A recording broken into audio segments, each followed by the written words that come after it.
Buzz buzz buzz buzz buzz buzz. A mosquito-like insect was flying around within the lush foliage. Suddenly, an earth-colored lizard emerged from the dirt, opened its mouth, and shot out its tongue in a flash. It brought the insect back to its mouth, and then quickly burrowed back into the dirt, using its camouflage to hide and wait for its next meal. The lizard clamped its mouth shut and swallowed.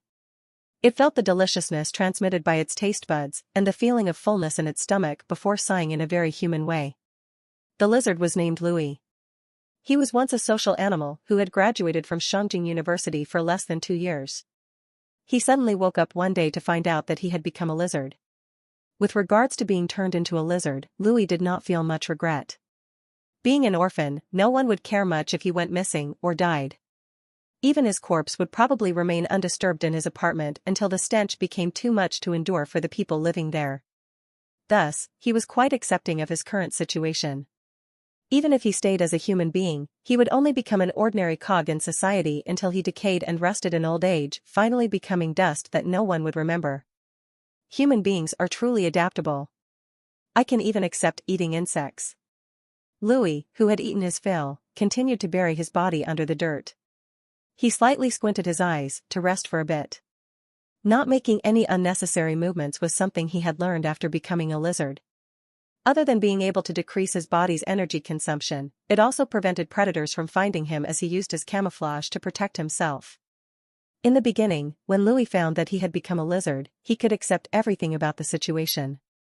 The only thing he could not accept was the need to eat insects to fill up his stomach. His human consciousness made him feel that eating insects was a very disgusting behavior, but as time went by and his hunger grew, the desire for insects only grew along with it. Finally, he could not endure any more and caught his first insect meal. It was then that Louis discovered that perhaps because his body was now a lizard, his tastes had become different from those of a human. As he tasted the insect, he unexpectedly felt that it was delicious.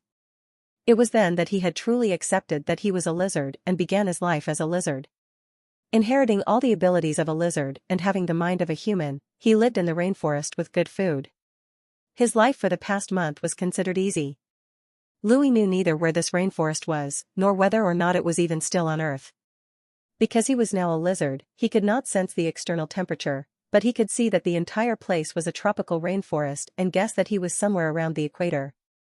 Sigh, if only I could be a lion or a tiger, I would have been able to become the hegemon of the grassland and the mountains. Even if I wasn't a lion or a tiger, becoming a panda wouldn't be bad either. That way I would only need to act cute to be able to live a life of happiness. Louis was lying on the mud as his thoughts flew elsewhere and began to think of nonsense.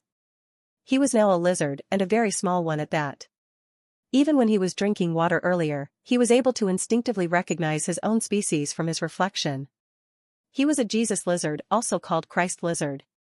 It was a lizard with a name far grander than its ability and was just a bit higher than insects in the food chain. The reason why it was called the Jesus lizard was that it could run on water with its legs. In the Bible, Christ was able to walk on water, so the lizard with this ability was named after him. The reason why Louis knew about this lizard was that he had been watching Animal Planet after he had just resigned from his job and was taking a break at home. The program was about various female animals with delicate features. It just so happened that it also introduced this wonderful animal to him. The reason he was able to recognize his own species was due to the urge to run that he felt when he looked at the water source. Even so, Louis felt that it was useless. Other than using the ability to escape predators, what other meaning was there to it? Would other creatures just kneel before him and call him God? This body is too small, and there are a lot of predators. Staying here will be difficult. What should I do next? Louis would be frowning if he still had eyebrows. After becoming a lizard for more than a month, the feeling of novelty had long passed. Now he was facing the tropical rainforest filled with dangers that could threaten his life at any time. Louis could only feel that it was more like a doorway to hell, and a demon might jump out any time to finish him off. He needed to be careful, otherwise he could lose his life. After becoming a lizard, he had one more thing to fear. That was, how long could a Jesus lizard live? Animal Planet had not discussed this topic, but based on the size of his body, Louis did not feel that he would live long. If he was a normal lizard, he would not have a sense of self and question about his lifespan, but the tragedy was that his mind was that of a real human. With modern medical technology, human life expectancy was 60 to 70 years, and Louis, who was in his 20s, should have at least 40 to 50 more years to live, but now that he had become a lizard, he did not think that he could really live 40 to 50 more years. It was especially so in this tropical rainforest, where it was difficult to live to the end of his life. The horror of death loomed over Louis's heart, making him anxious inside, but now that he was a lizard, he really didn't know what to do about it. Suddenly, his instincts as a lizard alerted him to danger, and his slender vertical pupils quickly turned to appraise the potential hazard. A lizard's eyesight was not that good, but its perception of moving creatures was exceptionally keen. With his blurred vision, Louis perceived where the danger came from. On a tree branch not far from him, there was actually a snake coiled there. It flicked its tongue and gazed coldly at Louis. "Oh no, it's a snake." Louis's pupils shrank for a moment. A lizard of his size was exactly a snake's delicacy. Even a human foot would be able to crush him to death. Defeating a snake would be impossible. Escaping was the only way Louis could think of to get out of this predicament. As a lizard with a human mind and soul, other than having the instincts of a lizard, Louis had the intelligence of a human being. He had searched for a habitat close to a water source for fear of encountering danger. This way, he could escape at the first opportunity. He did not bother asking why he could be found by snakes. There was no such thing as foolproof protection in nature. Even chameleons could be found. With just his own earth-colored skin, it was absolutely impossible for him to hide from the eyes of predators forever. Not to mention, Louis remembered that snakes do not seem to rely on their eyes to find prey. While Louis was letting his imagination run wild, his instincts caused him to flee in an instant and move at the fastest speed towards a water source. The snake was flabbergasted, as if it did not expect its dinner to run so fast. It quickly chased after its prey as it moved through the underbrush, unwilling to easily let its dinner escape. Louis ran through the grass on all fours. At this time, his heart flashed with faint sorrow and fear. This was the first time he had to escape from his natural enemy after becoming a lizard. After the novelty of becoming a lizard passed, he finally felt the terror of being one, and that was the terror of having his life and death decided by fate. As a lizard, just a super small Jesus lizard, there were countless predators inside this tropical forest. Wanting to live in such a place was extremely difficult. Though he ran as fast as he could through the grass, he could feel that the snake had not given up on chasing after him. Louis's heart was filled with extreme fear.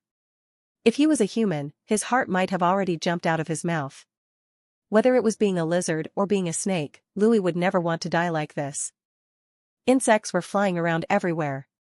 If it was the usual Louis, he might have thought of having a delicious meal, but he did not dare think like this. If he was any slower, he might just become that bastard's meal. Under this kind of fear, Louis's lizard body ran at its peak speed. Not long after jumping over underbrush, he saw the flowing water ahead of him. He was so ecstatic that he sped up again. When he reached the water source, his instincts as a Jesus lizard came into play.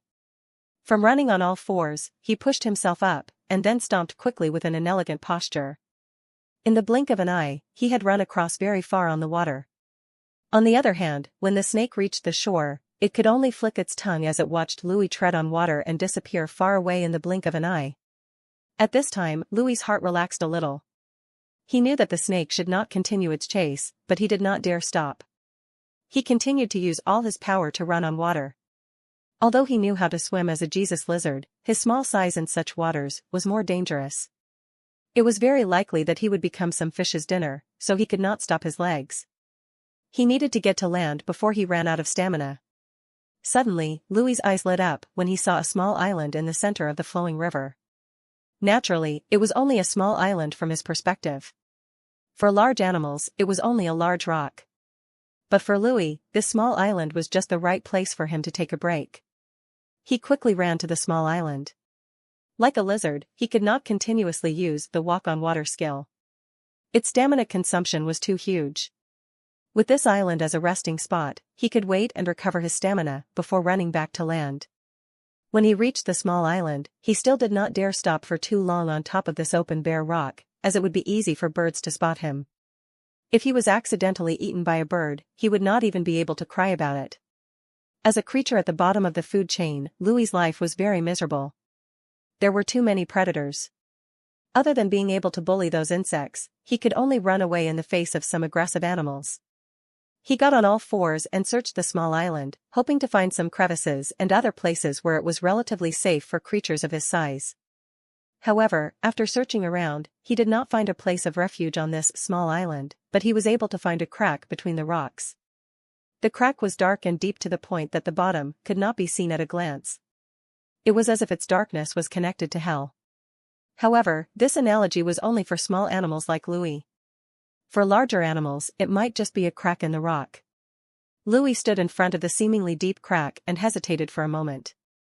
He carefully compared the safety of going in or staying outside, but he soon made his mind and slipped into the crack. By the size of the crack, even if there were other creatures inside, they would probably be about the same size as him. At that time, he would still be able to fight. If he had stayed out, he would be found by birds. Even if he was able to walk on water, the enemy could fly. Huh? After drilling into the crack, Louis slightly moved a certain distance. The crack was extremely narrow, probably a few centimeters wide and 10 centimeters high. Louis could only barely get in, but he suddenly saw light at the deepest part of the crack. What is that thing? The light could not be generated by itself, and the instantaneous bright light was so blinding that it did not look like it occurred naturally. Louis hesitated for a moment before his intense curiosity urged him to continue crawling forward. Just like that, he crawled a few meters before his head suddenly knocked on something that caused a metallic sound. Is this the end? He knocked on the barrier in front of him with his claws. By the sound of it, it should be some kind of metal. Was this the object that just let out that bright light? Could it be some kind of rare and exotic mineral? Louis thought so, but he was inwardly disappointed. He was now just a lizard. Let alone rare minerals, even if he had 100 tons of gold in front of him, he would not be able to find any use for it. Just when he felt that things were dull and was prepared to crawl back to the entrance to take a rest, the metallic object once again lit up. Now that he was so close, Louis could feel how dazzling the light was. His vertical pupils shrunk as if the light had directly stabbed his eyes and made him blind. In addition to the blinding light, he could even vaguely feel that he was completely surrounded by the light. At this point, a voice that he could not understand echoed in his brain. Unknown creature found. Requesting for a scan. Scan successful. Unknown creature's soul and flesh possess a certain uniqueness, suspected to be a product of Terran civilization. According to the Terran civilizations, highly intelligent creatures with a special mission will be allowed to survive as part of the first criterion. Genetic matching is now requested. Requesting genetic matching. End of genetic matching. Unknown creature with a 12.6% genetic fit. According to the first criterion, request to start the God Creation Project. Request successful, starting species transformation. Species transformation target, Sansolial, world's magic creature, dragon. Louis lost consciousness immediately after hearing these words. Before he passed out, the only word that came out of his mouth was crap. Pain, pain, pain, pain, pain. Unbearable pain. Pain that would make you wish you were dead. As an ordinary human being, Louis had never experienced this kind of pain in all his life. It was as if his body and soul were being torn apart. As a protective mechanism, humans would lose consciousness once their pain passed a certain threshold.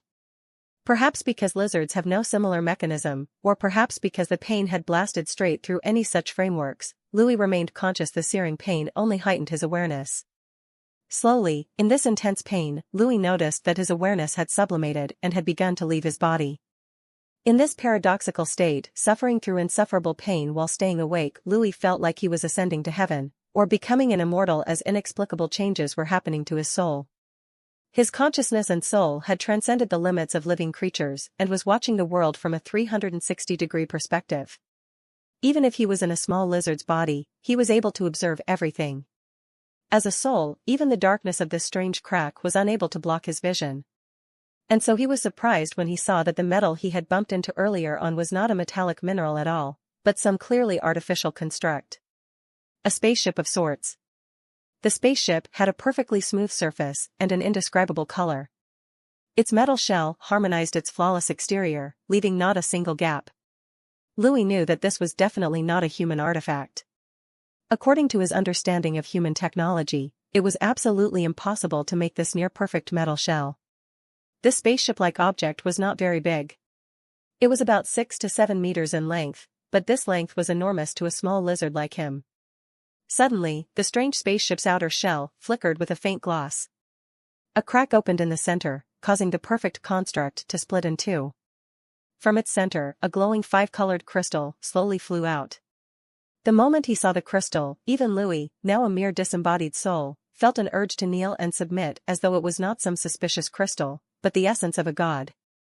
The apotheosis of all living things, and an existence that towered over all other life. Louis could not describe the shape of the brilliant crystal. It flitted, in an indescribable manner, from one shape to another. One time appearing rhomboid, then squarish, then triangular and ovaloid. The mysterious object seemed to straddle the line between existence and non-existence. And when he saw the crystal, Louis felt the pain alleviate.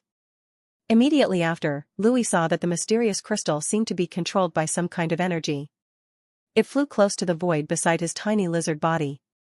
As the crystal touched his body, the lizard body that carried Louis's consciousness seemed to melt into a fleshy ball that covered the crystal. The fear of death gripped him like a vice. His body was the carrier of his consciousness and soul. Seeing his own flesh perish like this, Louis began to suspect that he was already dead and that only his consciousness and soul had not disappeared. However, his mind was too clear. It was so clear that he could not believe that he was already dead.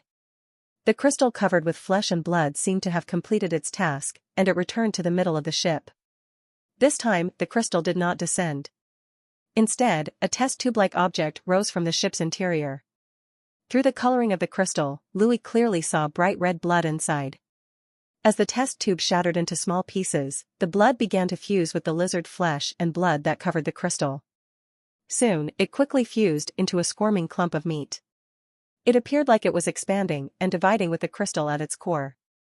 At this time, the ship once again flashed with bright light. Under Louis's astonishment, the ship directly changed from solid to liquid, from liquid to gas, and finally transformed into pure energy that was injected into the mass of flesh and blood. This time, after the injection of energy, the clump of meat began to grow like crazy. The components of any complex organism, nerves, blood vessels, muscles, bones, and even innards began to grow at a speed that the naked eye could observe. The grotesque scene seemed to herald the birth of some twisted monster from the movies. But slowly, as more biological organs were formed, the fleshy ball also changed into a new form. Its body was that of a mountain lion. On its back were 2 huge bat-like wings, and the end of each limb was adorned with claws. A rough yet beautiful neck bore the weight of a dignified but terrifying dragon head. A long tail snaked downward with sharp barbs at the top and a sharp end. Scales of brilliant gold grew over the creature's august yet blood-curdling form. Although Louis had never seen such a creature before, its appearance alone made him understand that it was not a creature that could exist on Earth, but a creature that appeared in Western mythology and legends. A dragon. Only this dragon looked as though it was still in its infancy, since it was only about 4 meters long. Nevertheless, it had a smooth and perfect appearance.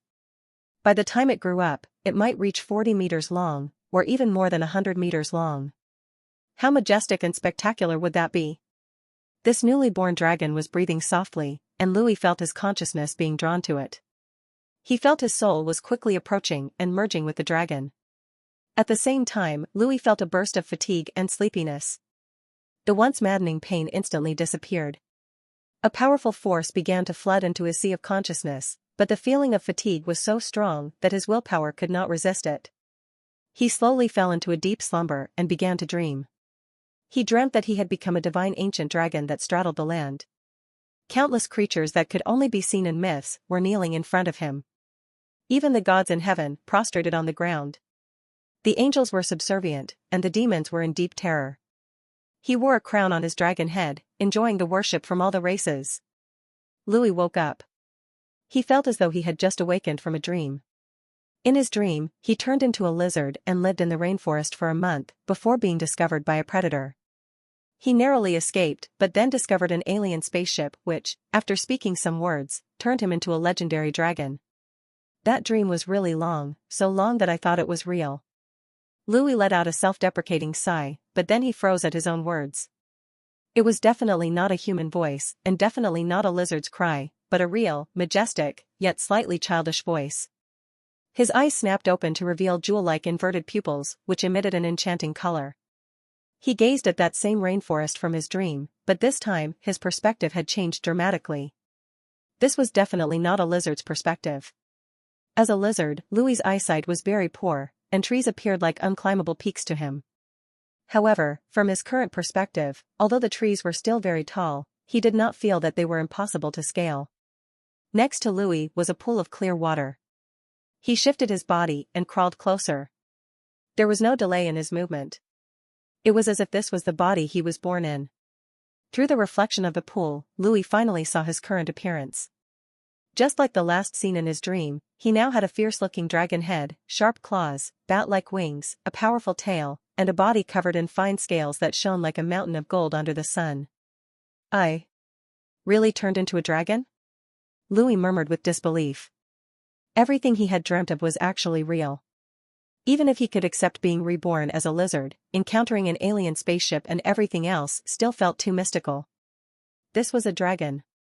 In various myths and legends, regardless of whether dragons were good or evil, there was one common point among their species: their power. They were creatures located at the top of the food chain. And now, he had gone from a small lizard that was at the bottom of the food chain to a legendary dragon. But looking at my current development, I should still be considered as a baby dragon. Louis spat out and quickly accepted his new identity. Let alone becoming a dragon, he could even accept becoming a lizard. Before he was worried about his life expectancy, but now, he did not have to worry about this anymore. No matter which story it was from, dragons were known to live for thousands of years. Compared to being a human, becoming a dragon was a great profit. However, dragons have now appeared. Is this place really Earth or not? Louis was worried again all of a sudden. Previously, he still suspected that he was on Earth, but now, he was no longer sure. How could gigantic dragons appear on Earth? Unless the government was hiding something unknown, no normal person would be able to know this secret. Life activity from host detected. Intelligent life reactivated. Please don't worry, host, you are still on Earth. There are no foundations for magical creatures to appear on Earth. Other than you, this planet does not have any other creature with magical power. Suddenly, a hollow and cold yet faintly human voice appeared in Louis's brain. This startled Louis, but he quickly calmed down. The voice felt very familiar to him. It was the voice he heard when he was transformed into a dragon. Who are you? Although this voice directly appeared in his brain, Louis was still a little uneasy, but he found himself fairly calm. He did not know if it was because a dragon's body was different from a human's. Although dragons could feel fear, the threshold of fear was very high. It was hard to feel afraid. I am the highest intelligent life form created by the Terran civilization, the voice said with flourish. Are you the one who turned me into a dragon? That's right. Are you inside my head now? Perhaps feeling the alarm in Louis's voice, the voice said. Please don't be nervous. In order to gain the possibility of survival, I have been symbiotically bound to the host's soul. Although the voice did not explain in detail, Louis could understand its meaning. It roughly meant that he was now one with it. If he died, then it would also die, and from some of its words, this thing that called itself the Terran civilization's highest intelligent life form had a desire to live. As long as it had the desire to live, it would not harm him, which assured Louis. What is your name? As a creature created by civilization, I have no name. My code name is XXXXX. Louis could only hear strange sounds in his head, causing his brain to ache. He could not understand the code name at all. It might have been some kind of alien language. Okay. I can't pronounce those words. I'll just call you Intelligent Brain. Louis interrupted its words. The intelligent life was silent as if searching for the meaning of the words intelligent brain. After a long time, it said. Although I am different from the intelligent brain that the host is thinking of, the host can also call me so. Then intelligent brain, according to you, I am still on Earth? Moreover, there are no such creatures like dragons? Yes. Hearing intelligent brain's answer, Louis once again contemplated. This was good news. Although Earth was dangerous, compared to those slightly understandable scientific weapons, magic was completely unknown. If he was given a choice right now, he would rather face off against science than magic. Then what's with me becoming a dragon? Since everything began with this Terran civilization intelligent life form, Louis certainly wanted to understand everything as much as possible. The host's current form is the product of the Terran civilization's top-secret God creation project. Terran civilization possessed scientific technology far more advanced than Earth's. They also possessed the ability to cross cosmic planes. By coincidence, the Terran civilization discovered an inconceivable world, the world of San Soliel. It was a non-technological world dominated by magic. Tens of thousands of years ago, the Terran civilization launched an invasion of San Soleil. Compared to the highly developed Terran civilization, San Soliel was extremely backward. Although it had a complex structural composition, it was nearly completely occupied by the Terran civilization in a short period of time. However, the Terran civilization did not expect the laws of the world to be so different. There was even a group of individuals called gods that even they could not understand. Their existence was so incomprehensible that it made the Terran civilization lose at a critical moment. The host's body is composed of the five-colored dragon god that the Terran civilization annihilated. The Terran civilization hoped to research the five-colored dragon god's godhood and flesh to understand the mystery of the gods, but they did not anticipate the incredible nature of the god species. In the process of retreating, they were ambushed by the dead dragon god and eventually crashed onto this planet 10,000 years ago. The intelligent brain explained the general situation in a mechanical voice to Louis. This allowed him to understand why he had become a dragon and not a blind person. This also revealed the intelligent brain's past. That crystal was the so-called godhood, right? In other words, my body's framework is that of the dragon god? Louis became excited at that thought. A 4-meter-long python was coiled up in a tree and basking under the sun in boredom. In this primitive forest, it was already one of the top predators. Its thick and long body carried a terrifying coiling power. Even lions or tigers entangled by it would be strangled to death instantly. Thus, it did not have any natural enemies in this ecosystem. Suddenly, the trees in the forest shook and the large python awoke. It raised its head and looked in the direction of the sound with its sinister eyes. Even as one of the apex predators, it remained alert. In this primitive ecosystem where even the weak could prey on the strong, any creature that relaxed its vigilance would end up becoming another's meal. Under the python's watchful gaze, the leaves in front of it swayed. A giant beast about 3 to 4 meters long treaded on dead leaves and twigs. It had golden scales that shone under the sunlight, and even the python, with its limited intelligence, knew not to provoke this beast. Every feature of this giant beast seemed optimized and honed for killing. It appeared to be a natural killing machine. The python had never seen such a monster in its life of hunting. It wondered why the other party's scales shone. In the wild, this kind of flashy appearance would only attract undue attention. Although it did not have any wisdom, the python followed its instincts and turned tail, thinking that this was a beast not to be provoked. Suddenly, the beast that shone with golden radiance seemed to notice it. Its snake-like inverted pupils glared at the python with a unique majesty that could not be compared to a snake. The beast's gaze alone struck fear into the heart of the python. It was as if it just encountered the most terrifying predator in its entire life. The python wanted to flee but noticed that it could not move. It wanted to intimidate it the same way it intimidated its prey, but it noticed that other than trembling, it could not do anything else. When prey spots its predator, the right answer is to scream and flee. But when the predator is just that ridiculously strong, even those options are taken from it. The life of the python ended when it saw the terrifying golden monster brandishing its claws. Is this the so-called dragon's might? It's really useful. The skin of the python was very thick, but Louis noticed that his claws could tear the snake apart like paper. He used his sharp claws to pull open the snake, exposing its bright red internal organs. After becoming a dragon, Louis had thoughts of playing around. In the beginning, he was very careful, but after finding out that no other creature was his match, his actions gradually became bolder. Even a baby dragon was still a dragon. How could these ordinary creatures without magical ability win against him? While he was killing for fun, Louis also began learning to use dragon's might. Although it had not yet reached a point where his appearance alone would paralyze other creatures, it worked when other creatures looked him in the eye. Even the strong python immediately withered and lost its fighting power, allowing him to kill it easily. As for the weaker creatures, he only needed to use his gaze to scare them to death. This let him enjoy the feeling of the much-touted expression, killing with a gaze. However, this is not a good way of doing things. Do I have to spend hundreds of years of effort to grow stronger before I reach adulthood? After playing enough, Louis began to think about his future. He was not a pure dragon. His soul was still a human's. Although he had retained most of the dragon's instincts, his body contained the inexplicable substance called godhood. Even his body's template was from the dragon god, which sounded like a heavenly existence. Louis, however, lacked one thing, and that was the dragon's inherited knowledge. According to the intelligent brain, dragons were creatures that would obtain their foundational knowledge through the dragon race's inheritance, but Louis was neither a true dragon nor was he born from an egg. Thus, he simply did not have any inherited knowledge, so to speak. The genetic source of the host's body is the five-colored dragon god. As a dragon god, you are different from normal dragons.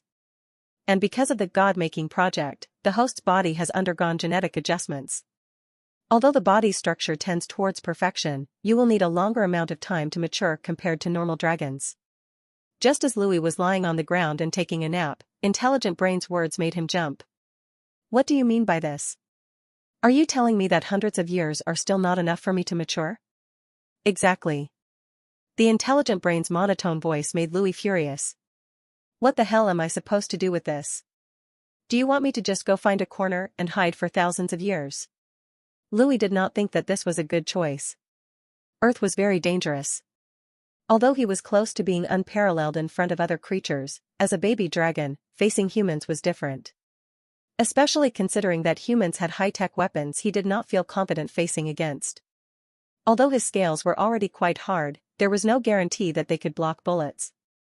Even if he could block bullets from guns, could he block anti-material rifles or even guided missiles? Without even needing to think, Louis knew that he definitely could not block them. Perhaps he might be able to face human methods after reaching adulthood or grasping the power of magic, but for now, he would not be able to defend himself from humans. Hiding for thousands of years would also be too difficult. There were satellites in space. After thousands of years, who knew what level of technology humans would have reached? On the other hand, if he was caught, then the result was obvious. The end would definitely result in him being submerged in formalin and becoming a research sample. Host does not need to worry. The God-making project has already considered this difficulty and has prepared the necessary energy source for growth. As long as you have the energy source, the host can instantly mature. In a short time, you can turn into your final form. The Intelligent Brain's monotonous voice gradually pacified Louis's anger. Then, you should have the energy source, right? Deepest apologies. When we were ambushed by the five-colored dragon god tens of thousands of years ago and the spaceship had crash-landed on this planet, the energy source was split up into pieces. These should have landed in different corners of this planet. I was only able to maintain a portion of the energy, which has since been used to mold the host's current body. Only a small portion remains. Then that means there is still a portion of energy? Then quickly, give it to me. Let's talk again after I grow up a bit. Hearing the Intelligent Brain's words, Louis's eyes lit up. Although it was not that great of a discovery, and he could not directly grow into a mature dragon, for better or worse, the small amount of energy that the Intelligent Brain had would allow him to grow a bit. This could also increase his chances of survival. As for the locations of the lost energy sources, he could only consider them at length. Dragons are a kind of magical creature. Their growth requires some kind of special energy which did not exist on this planet. If the host wishes to advance his growth, he must go to the world of Sans Soleil. Louis, who was just happy a moment ago, became gloomy again. Enough. I'm tired of this. Are you going to play me to death? What is your use anyway? Louis directly cursed.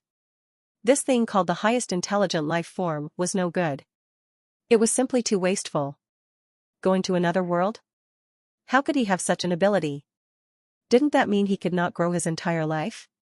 Right now, Louis was regretting that he had become a dragon. It would have been better for the Intelligent Brain to turn him into a panda.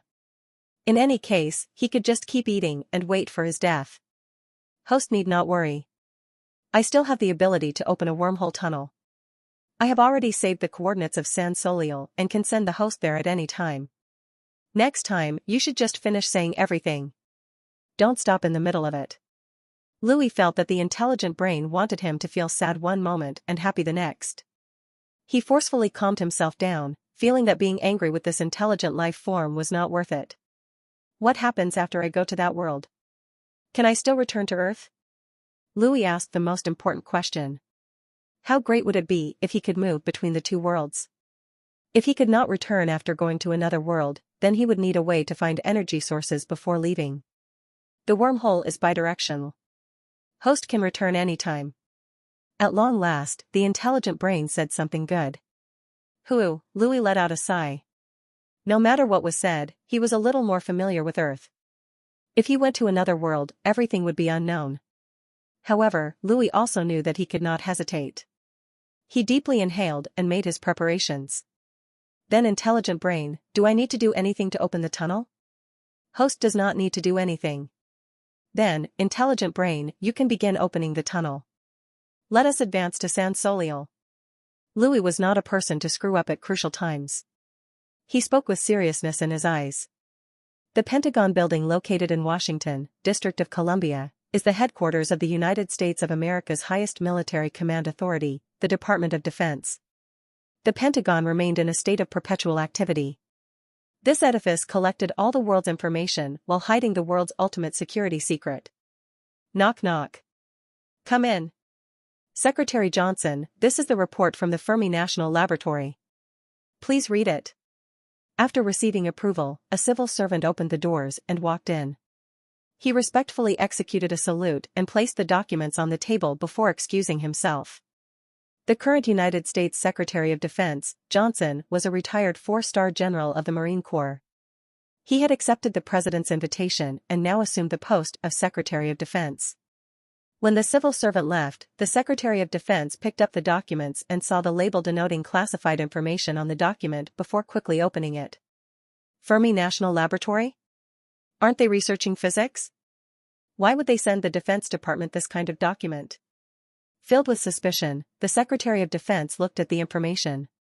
After scanning the contents, he threw the documents away. Come on, are you guys kidding me?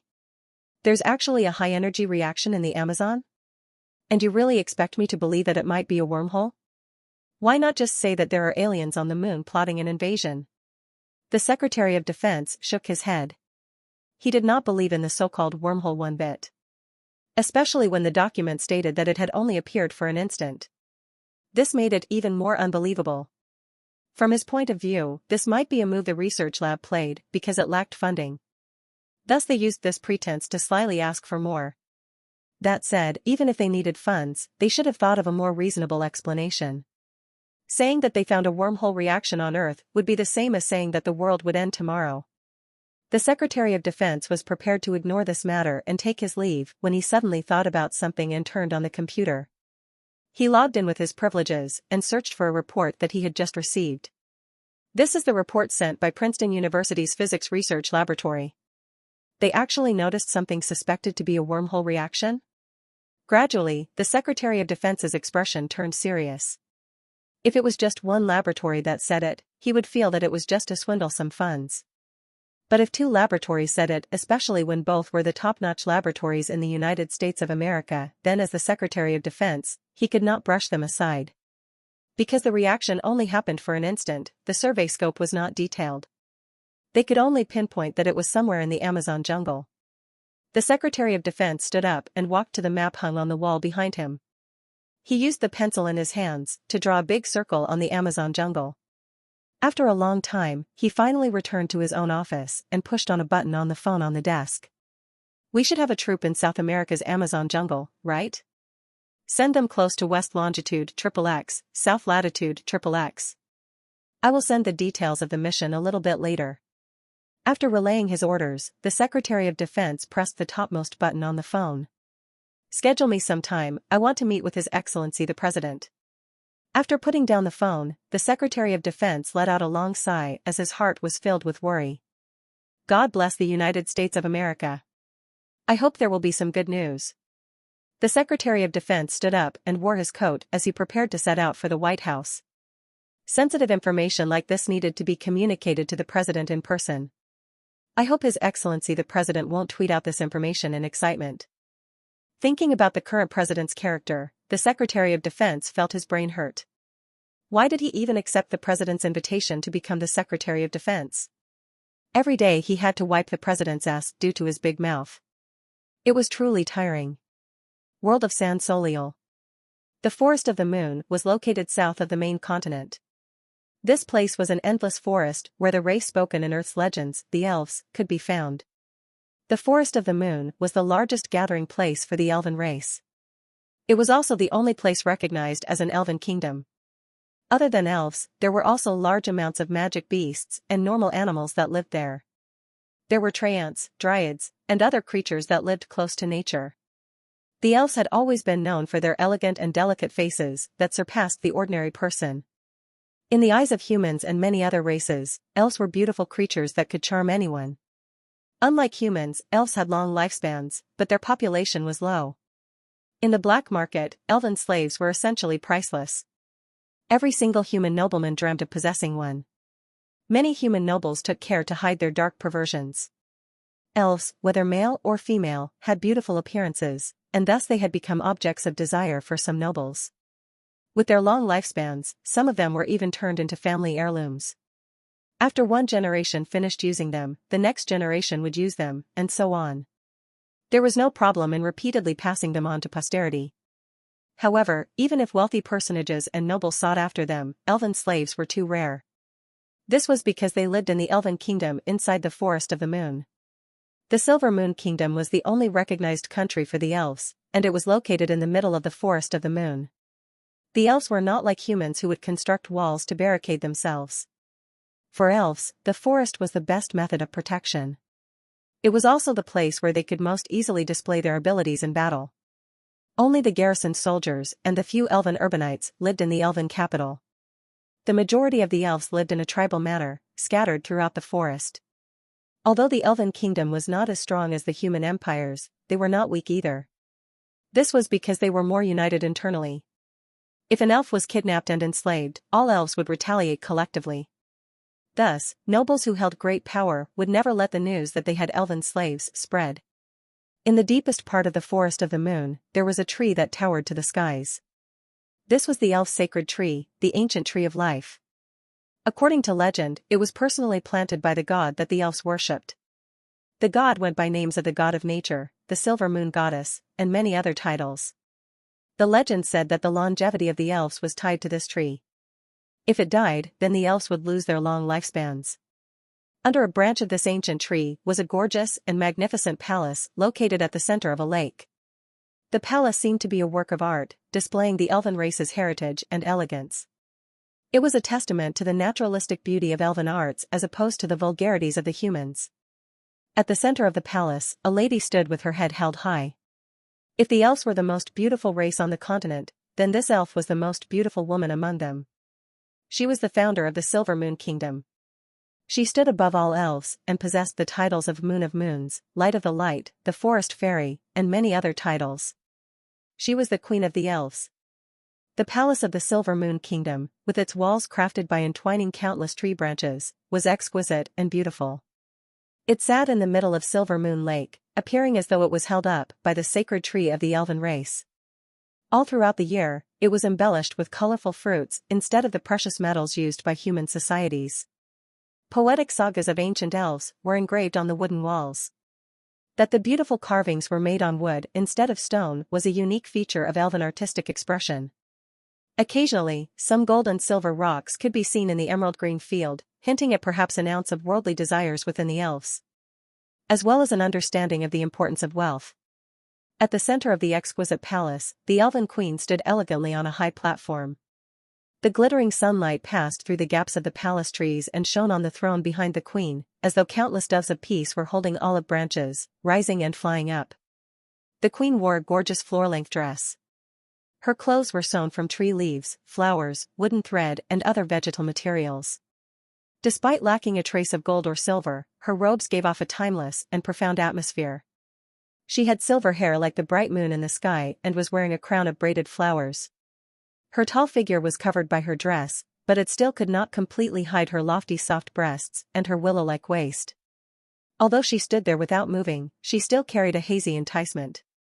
People could not help but want to peek at the delicate body hidden under her clothes, but Her Majesty carried a sense of solitude that made it hard for others to have blasphemous thoughts against her. They could only look at her from afar. Carandia, in the Elven language, means moon's whispers. This was the Silver Moon Queen's name, and it resounded throughout the continent. Countless males desired only to peek at her face, but few ever had the fortune to do so. The Elf Queen's face was perpetually covered by a layer of dense fog that seemed real yet illusory. Perhaps even people at the legendary rank would be unable to peer through it and witness her absolute beauty. This only added a layer of mystery to the rumors. Cisna, what's the situation at the front lines? From the Queen's lips came a dulcet, melodious voice. Her exquisite intonation broke the silence with the crispness of a falling jade pearl. At her Queen's question, the elf kneeling in front of her almost forgot everything else. Cisna was the head of the Queen's royal guards. At the same time, she was also the general of the Rangers. She was brave and good at fighting, having led the elves to countless victories in her millennia of life. Her prestige was absolute. Even so, this subordinate did not dare speak carelessly in front of the Queen. To her, Her Majesty was like the abyss succubus queen, whose every single movement carried deadly enticement. However, a demon's temptation had demonic magic, while the Queen was a refreshing beauty, whose fingertips were enough to make men and women go crazy. Cisna accidentally saw the snowy feet and lotus-like calf under the Queen's robes. She redressed herself and respectfully replied, "Your Majesty, the Theocracy's decadal attack has commenced once more. They have already walked out of the central city, leading a large army to surround the Forest of the Moon. Our troops are currently having a bitter fight there, and the situation is worsening. There are already casualties among our people." "I understand." The Queen seemed to enter deep thought. After a long time, she spoke unhurriedly in her pleasant voice once more. It was as if the entire situation was already a common occurrence for her. The Theocracy was a unique country for humans. Although its territory was not large, it was the headquarters of the Church and so possessed many strong fighters. The Church's doctrine of human supremacy meant it perpetually treated non-human races as enemies. Of the countless races in this world, humans were the most prosperous, occupying the most fertile lands. Save for their power struggles and the existence of powerful adversaries such as the beastmen of the northeast, the elves, and dragons, they would already have dominated the continent. Among the human countries, the Theocracy was the most unique. Their sole enemies were the non-humans, and they turned a blind eye to all forms of interhuman strife due to their doctrines.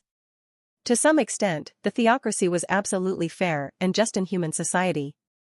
With its prestige, however, it could rally all other human kingdoms to provide forces for crusades against the other races. Under the Theocracy's banner, humanity would march out to conquer the non-humans every few years. For thousands of years, the Theocracy had repeated this practice, to various degrees of success. Some weaker races had indeed been exterminated by humans, but exterminating powerful races like the elves was practically impossible. However, even if the Theocracy knew they could not exterminate the elves, they would still start a war every 10 years in accordance with their faith. Whether it was the humans or elves, both sides were already used to this kind of racial war. "Let's go, Cisna. Come with me to the sacred altar. With the help of the elders, we shall summon a powerful creature from a different world to deal with the humans' attack." Without much consideration, the Queen said so. "Yes, Your Majesty." The head of the royal guards stood up and followed the Queen's lead towards the sacred altar. As the founder of the Silver Moon Kingdom, the Queen was actually the strongest of the elves, a demigod mage. Now that gods could no longer descend, demigods were the most powerful beings on the continent. As a mage, the Queen was proficient in contract and summoning magic. In the past wars against humans, the Queen would personally summon legendary rank creatures from different worlds to fight against the humans. Because the elven population was low, the death of each elf was especially heartbreaking. Thus, the Queen's summoning magic was the best means to reduce casualties. Since she had fought with humans for hundreds of years already, Cisna followed the Queen on the familiar path to the sacred altar where a large magic formation had already been completed. Several old elves stood around the formation and bowed towards the Queen. They did not say anything afterward and only paid attention to pouring their magic into the formation. This was how the human-elf war progressed for the past 1,000 years. Most of the people were already quite used to the process. In the elf's opinion, the war this time would remain the same as in the past, with nothing new happening. Carandia gestured to the many old elves surrounding the altar. Then, she raised her staff made from the trunk of the ancient tree of life in her hand and chanted in elven language. As the incantation was chanted, the elven magic runes carved on the altar burst with bright green and silvery white light. Leaves and flower petals made from the elements bloomed out of nowhere and floated down on the magic formation. Suddenly, Carandia's body grew weak. She stumbled on her feet and almost fell to the ground. "Your Majesty?" Cisna was shocked. She hurriedly went forward to help with a flash of nervousness on her face. No such thing had happened before in the past millennium. Carandia stopped Cisna, signaling her not to approach, but her clear and pleasant voice also revealed a trace of panic. "I just lost control of my divine power. Some unknown powerful existence is trying to drain my divine power to obtain my coordinates and descend on this world." As the Elf Queen's words fell, Cisna and the old elves all tensed up and gazed at the open space in front of them. In summoning magic, the more magic power consumed, the stronger the creature would be summoned. An existence that could forcefully use the Queen's divine power to descend must be an exceptionally terrifying thing. A doorway lit up in the void. It was different from the elven runes that the elves used when using magic. The door made of light had no decorations and only emitted a faint blue light. Cisna and the other elves had never seen such a door before. It did not seem to be a product of magic. The Elf Queen, whose beautiful face was hidden under the illusory fog, had a huge change in complexion when she saw the door, and even developed a trace of fear. Then, in the presence of many elves, a great being descended. Cisna quickly came to the Queen's side. Even though she knew that there was a huge gap between her strength and the Queen's, she still had to fulfill her duty as the head of the royal guards. And after seeing the unknown creature appear in front of her eyes, Cisna's eyes widened with disbelief. Roar! The roar of a fierce dragon resounded in the middle of the elf sacred land. Louis unconsciously let out a dragon roar and then carefully opened his eyes. He couldn't help but be cautious. Aside from learning that this was a world of magic from the intelligent brain, he knew absolutely nothing about it. He was now only a small and weak baby dragon, so there was nothing wrong with being careful. However, when Louis opened his eyes, he was completely stunned by the scene before him. It differed greatly from his imagination. The first thing that caught his attention was the huge tree towering towards the sky. The incredible hardwood towered above the clouds and scraped the heavens themselves. At this moment, Louis stood on a branch of this tree. More specifically, he was on a huge platform formed by the intersection of many branches. From his viewpoint were lush trees and greenery as far as the eye could see, as though he was in a misty wonderland. He took a deep breath and tasted the incomparably sweet air. Unknown but pleasant energy washed over his body, almost eliciting a moan from him. He knew that this was the magic energy that the intelligent brain told him he needed to grow. It was also the special energy of this world. At the same time, this mysterious energy seemed to have unlocked some knowledge within him. The instincts engraved into his body were beginning to awaken. Louis instantly knew many things such as the language of the many races in this world and the dragon language that should have been innate to him. In the blink of an eye, he had mastered everything. This is an elf? Louis warily surveyed his surroundings. After finding that he was actually surrounded by a group of people looking at him, he became even more cautious. But after noticing the long sharp ears attached to these people's heads, Louis instinctively recognized their race. A dragon's instincts were truly useful. Are these elves inebriated or something? Why are they swaying like drunks? Louis was puzzled. A female elf stood in front of him. She was wearing exquisite armor and a gorgeous green long gown.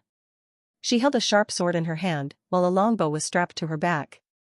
Except for her, who stared at him with caution, all the other elves had fallen down on the ground in a drunk-like stupor. Louis took a look at the sword and bow of the elf in front of him. There were complex patterns inscribed on them that let out a mysterious aura. The weapons also glowed with emerald green light. A single look was enough to tell that the two weapons were not ordinary objects. The elf in front of him had flower-like delicate dimples. Although her body was covered by armor, her curves could still be seen. After seeing this female elf, Louis's eyes flashed with amazement. Although the other party had a tense and cold expression, even letting out killing intent, her face and figure could not be compared to the women of Earth. It was as if a fairy had descended from the heavens. The stories did not lie after all. The elves are a beautiful race. Fortunately, Louis was now a dragon. As a dragon, his inverted pupils did not show any sense of surprise. In Cisna's perception, she could only see a baby dragon that glanced at her. The elves that had collapsed on the ground appeared to be older.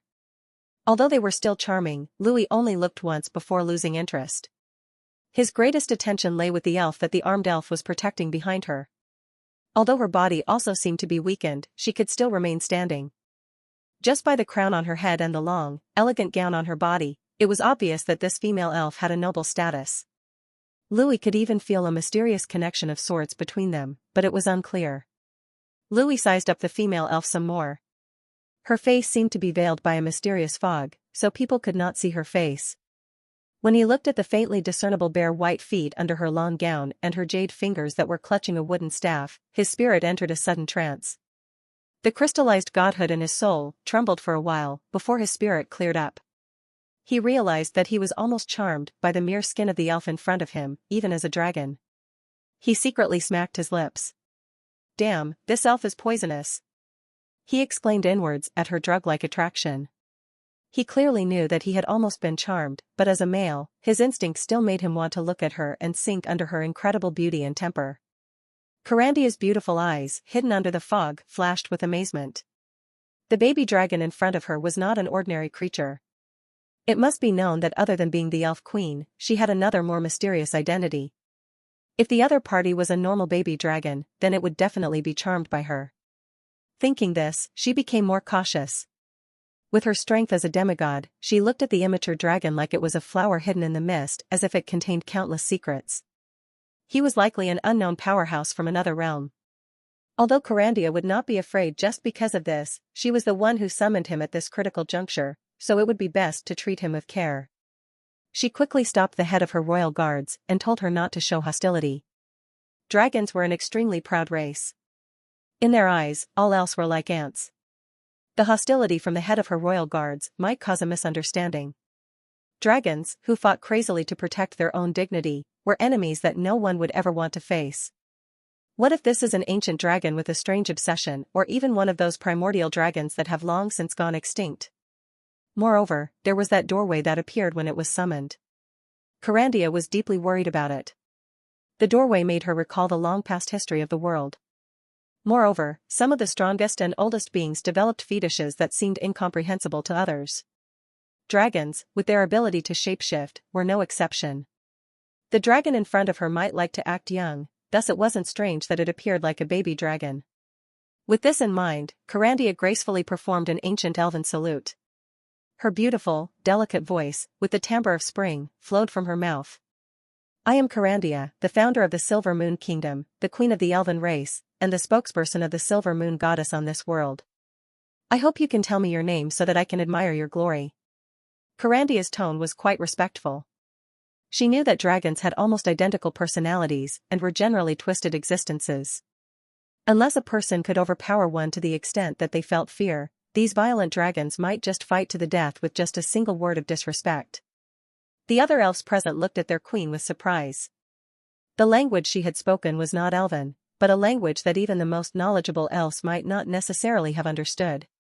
This was also Carandia's test. What she was using was the primordial dragon language. It was also known as the first language of the dragons, the dragon god language. The current dragon language was a simplified version of this ancient tongue. Other than the few ancient dragons, the current dragons simply did not know it. Louis didn't feel that there was anything wrong with the words spoken by the elf who called herself the queen. The other party's language even made him feel a sense of intimacy, as if it was his native language. Louis opened his mouth. The other party's respectful attitude made him feel elated, causing his entire body to feel joy. He did not know if dragons instinctively liked this kind of compliment or if it was just himself. Just when Louis was ready to say his name, he stalled for a moment. His name did not carry enough majesty, and the name Louis sounds a little too simple. How was a dragon's name supposed to start? Would his identity be exposed if he said it? Louis worried for a moment before he thought of those famous works that he had read before and said stiffly, "My name is Louis Mari Goth Alexander Nosida Mycel and Asario Car Colon. Remember my name, elf. This is your honor."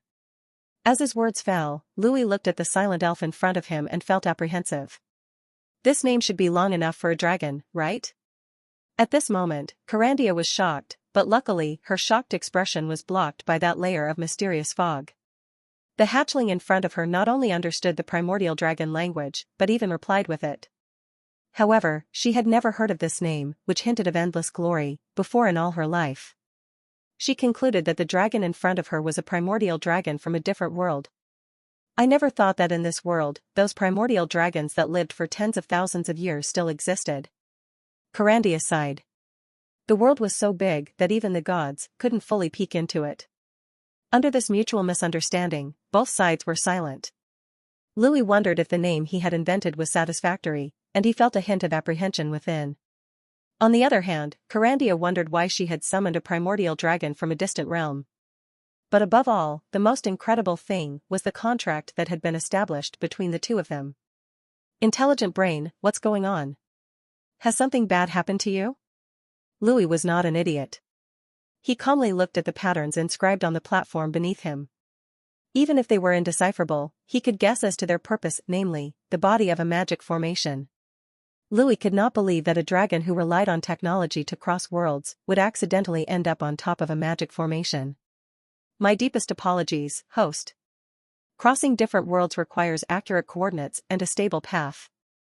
These require tremendous amounts of energy, and my reserves were insufficient. As we were crossing dimensions, I was able to detect a divine power reaction from the world of San Soliel.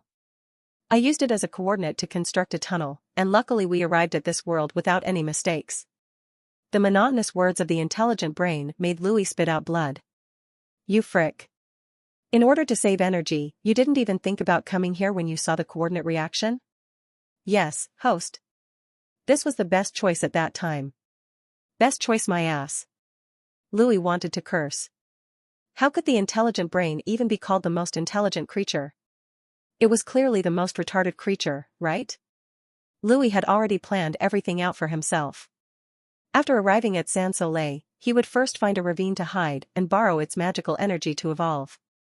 Afterward, he would return to Earth. He did not care about the long run, his first priority was to secure his own safety. And this so-called intelligent creature was actually the greatest idiot among all retarded creatures.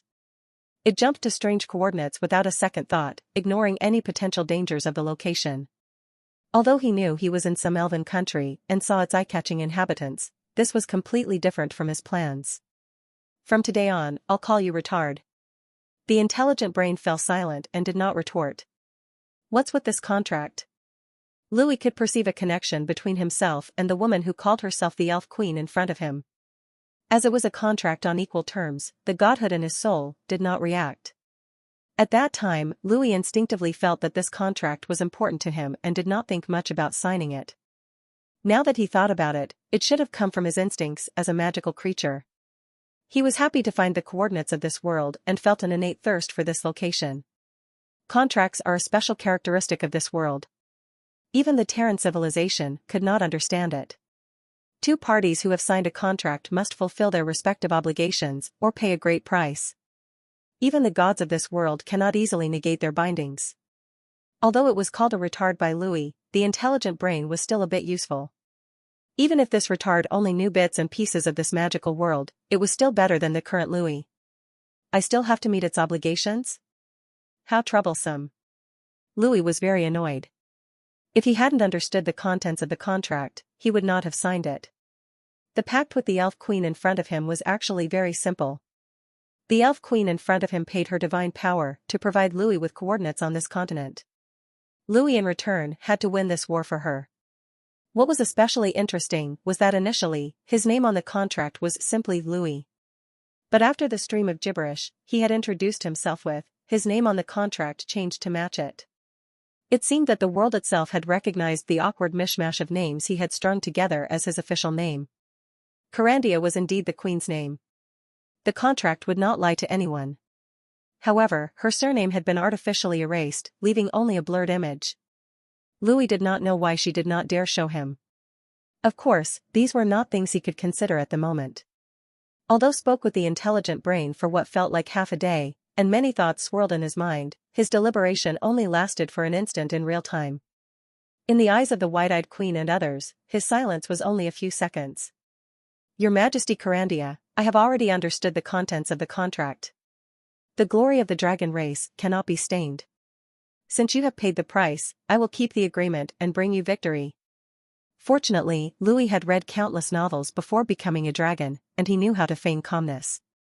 Moreover, his voice, which should still have been childish, sounded infinitely more majestic.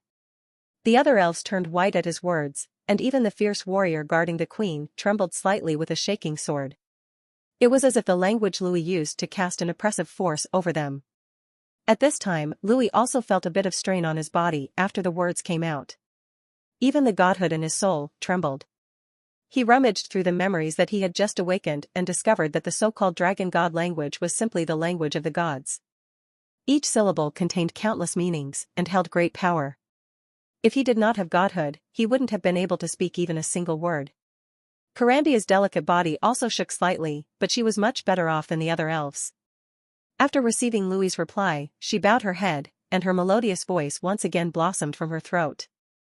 Thank you for your generosity and help, Lord Carcolin.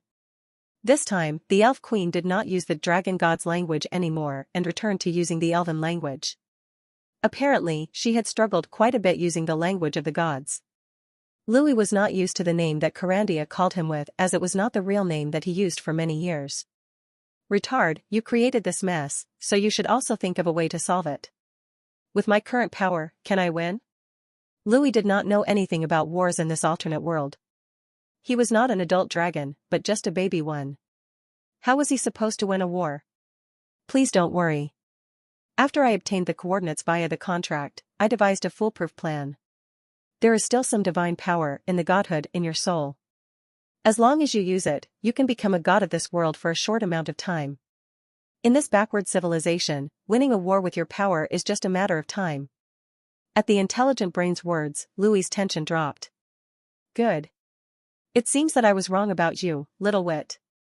The intelligent brain was silent. Louis had happily changed its name again. And then? How do I mobilize the divine power within the godhood, little wit? As a person who hadn't even killed a chicken before, Louis was originally more of the cowardly sort than a hot-blooded warrior, but perhaps it was his new dragon instincts that changed him. He had awakened a vague thirst for blood-fueled conflict and massacres. And so he waited for the intelligent brain's response with some eagerness. Host need only visualize the godhood in his soul. Imagine mobilizing the godhood inside, and you should be able to use the power of the gods. Probably. Probably? Louis took note of the intelligent brain's hesitation. My deepest apologies, host. Due to the unique nature of the principles governing San Soliel, the Terran civilization could not fully understand the entities known as gods. The God creation project was only a theoretical possibility, but was never empirically confirmed. You retard. Just be clear about it. I'm simply an experimental rat. Louis was furious. He opened his mouth slightly and spewed out a breath of flames. At this, Cisna once more stood at alert in front of her queen, fearful of the dragon she could not understand, but which her queen venerated. Louis's pupils once again scanned his surroundings. He now had no choice but to push himself to do something that was beyond his ability. The contract had already been signed. The elven queen in front of him had already granted him the coordinates to descend into this world. Thus, he also had to fulfill his end of the bargain by winning her war for her. Louis sighed inwardly and closed his eyes in contemplation. He began to try imagining the godhood crystal that he had seen earlier. Within his mind appeared a string of mathematical models, representations of the shapeless crystal godhood within him. After hesitating slightly, Louis directly injected his consciousness into it. Boom. Louis's brain shook as a loud bang resounded. His soul was almost shaken and split apart, but the godhood within him forcibly bound it together. His consciousness seemed to travel through the ages, and he glimpsed at the ancient image of an indescribably great and mighty dragon. It soared among the stars with 5 heads, each shining with a different color, and followed by countless primordial dragons. The dragons flew through the stars, striking fear and submission into the hearts of countless creatures in innumerable realms. Wherever they passed, all creatures would bow to them. It created the great species of dragons, born and located at the top of the food chain. From the races that walked the earth to the angels in heaven and even the demons that skulked in the abyss, all beings respected the glory of dragons. Louis knew that this terrifying dragon, whose body was as huge as a continent, was the former master of this godhood, the five-colored dragon god. The spectacular creature suddenly looked back mid-flight before staring at Louis square in the eyes. In that instant, the image collapsed. The dragon god turned into pure divine power that filled Louis' soul, allowing soul rank to rise infinitely. It also passed on to him the basic knowledge of the gods. Afterward, Louis was stunned and slightly clueless. He had, however, gained a basic understanding of gods. Divine power was the basis of divine glory. It was a type of energy with infinite possibilities. The gods would pay with their divine power to change the rules of the world and create miracles. But for a god, their real core was their divine authority and their godhood. Louis was not the five-colored dragon god that had already fallen. Even if he inherited the godhood, he could not understand and inherit the other party's divine authority. Thus, he only possessed divine power and godhood, but no divine authority to match. If there was no divine authority, then divine power was at most just a special precious magic power. Other than squandering it as a powerful energy source, it was impossible to fully actualize its potential. To try doing so was simply blasphemy against the gods. It was impossible to obtain a divine authority in an instant. They represented the domains of power each god possessed. Not to mention those who were born as ancient gods, even the present gods had spent innumerable years of effort and understanding to gain one. Slow progress was a given. So for Louis, his biggest problem right then was how to make good use of this divine power. What is God? When Louis suddenly thought about this question, a voice like a yellow bell suddenly rang in his soul. God is hope. God is faith. At that moment, Louis suddenly understood. Although it was impossible to directly obtain a divine authority, he knew how he should be using this miraculous divine power. When Louis first became a dragon, he dreamt of becoming one of the dragons seen from works of art and even longed for their power. Gods were the great existences that could make their dreams become reality. At the ancient tree of life, the sacred land of the elven kingdom, a dragon's roar parted the clouds and tore through the sky. Under the shocked gazes of Carandia, Cisna, and the few legendary rank elven mages, Louis's tiny 3 to 4 meters long fledgling of a body began to grow. In the blink of an eye, his bodies lengthened to more than 300 meters. A golden dragon the size of a small hill appeared in front of the crowd. He hovered around the ancient tree with wings that spread and covered the sky, his draconic head, sharp claws, and beautiful dragon body shone with golden brilliance like the sun. Just a single glance was enough to let people know that this was a legendary creature, one that should long have disappeared from the world. Right now, the few remaining dragons on the continent simply could not compete with the physique of the noble entity before the elves. Dragon's might spread over every creature and cast a wave of pressure over the heavens and earth. Even Cisna, who had already reached legendary rank, paled in front of the terrible sensation. Her body lay on the verge of collapse. And if not for the elven queen deflecting some of the pressure, Cisna and the legendary rank elven mages would collapse once again onto the floor. This is actually a demigod dragon? Cisna murmured with a bewildered expression. No, this is not an ordinary demigod dragon, but a primordial dragon at the demigod rank. Carandia also gripped her staff tightly, and her fingers turned pale. After borrowing the divine power from the godhood and becoming this big, Louis's 5 senses immediately changed. He did not need any elves to show him the way and could already perceive the location of the war. An emerald glow enveloped thousands of meters with him as the center. In this space where dreams turned into reality, he was the dream weaver. The master of the dream.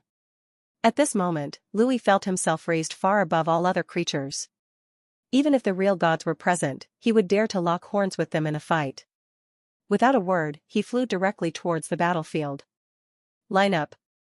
The Legion commander of the Holy Iris Knights, Abir, roared out loud with a voice carrying his chi. The thunderous sound rang throughout the entire battlefield. Woo-woo. Along with the muffled bugle horn's long sound, the 30,000-strong army clamored and rapidly entered their formations. In just a short amount of time, they had arranged themselves into multiple squares. The front lines were filled with fully armored soldiers bearing huge shields.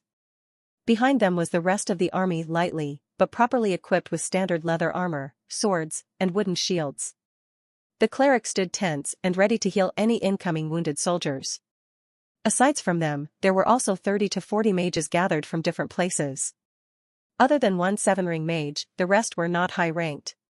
Despite that, however, they were all precious as each mage represented a significant investment of material and financial resources. In fact, among the 30,000 people in the Legion, the 30 or so mages were the most important strategic unit. When low-ranking mages gathered together and released simple but effective magic like fireballs, each shot would be able to cause more than 100 casualties.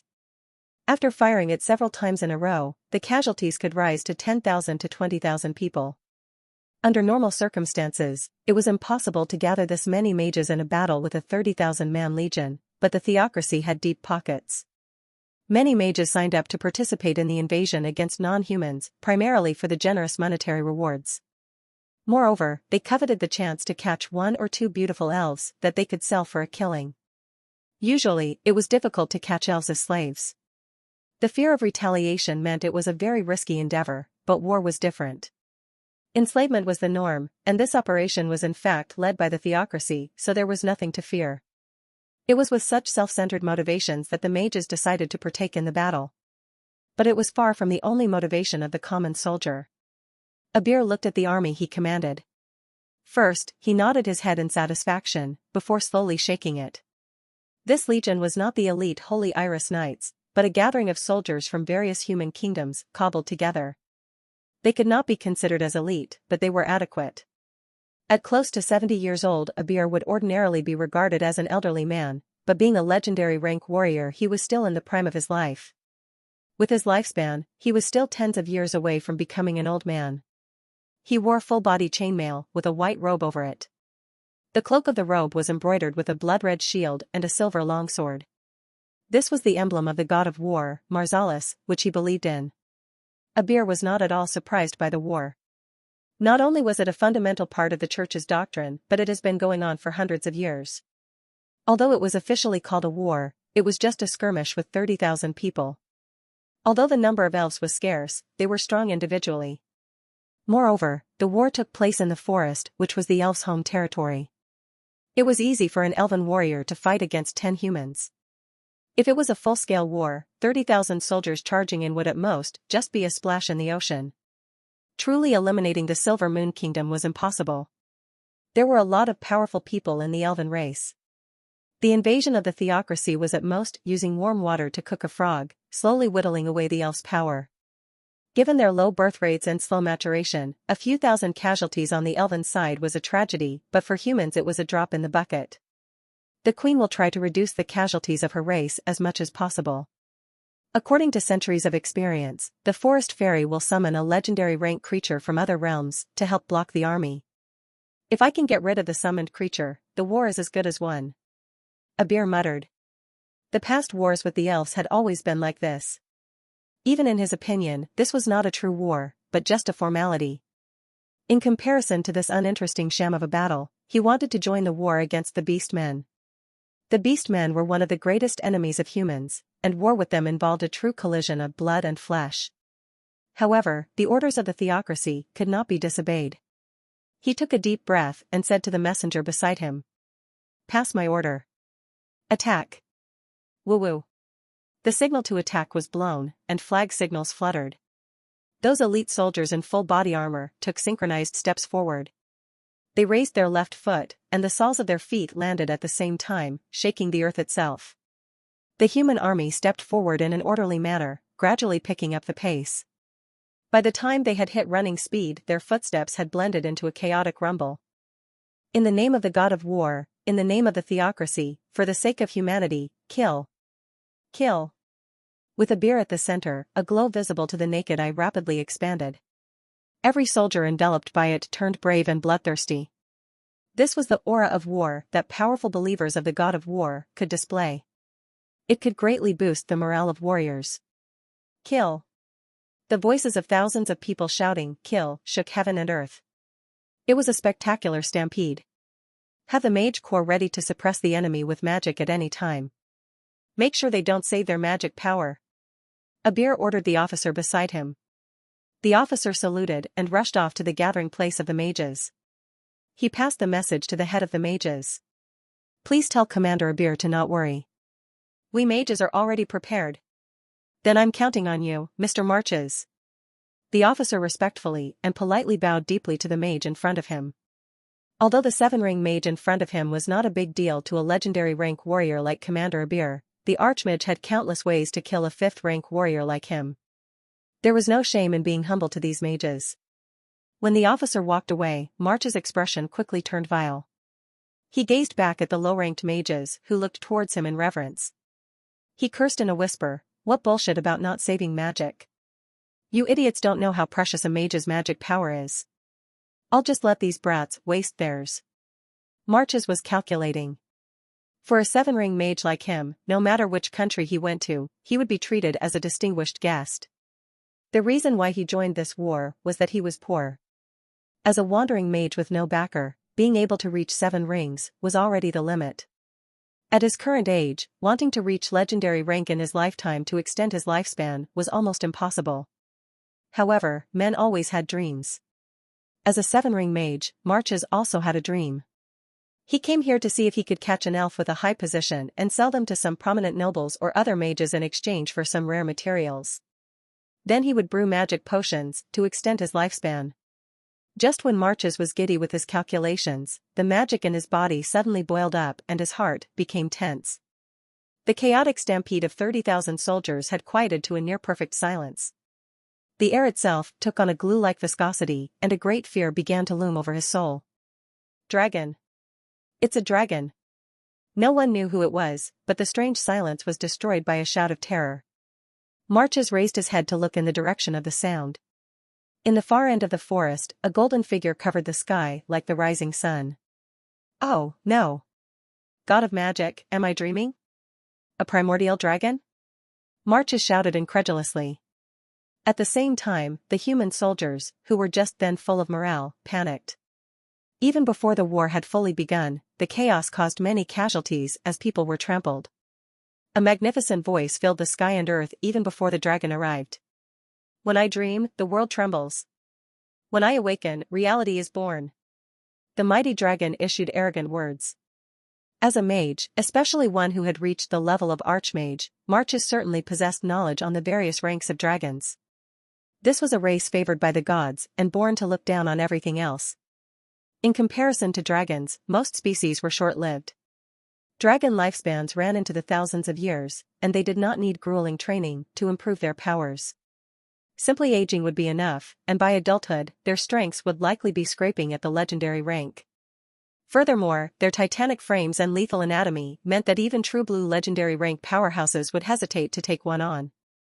They would have to pay a hefty price even if they fought and won. Like the elves, the dragon population was low, and so each dragon in the race was treated with great importance. If anyone really dared to kill a dragon, they would very shortly be torn to shreds by hordes of their victims' brethren. So-called dragon slayers were largely fictional characters in Sansolial, personalities who could only exist in the tales and songs of bards and minstrels. Unless the dragon had gone overboard with its actions, no legendary rank powerhouse would dare fight a dragon.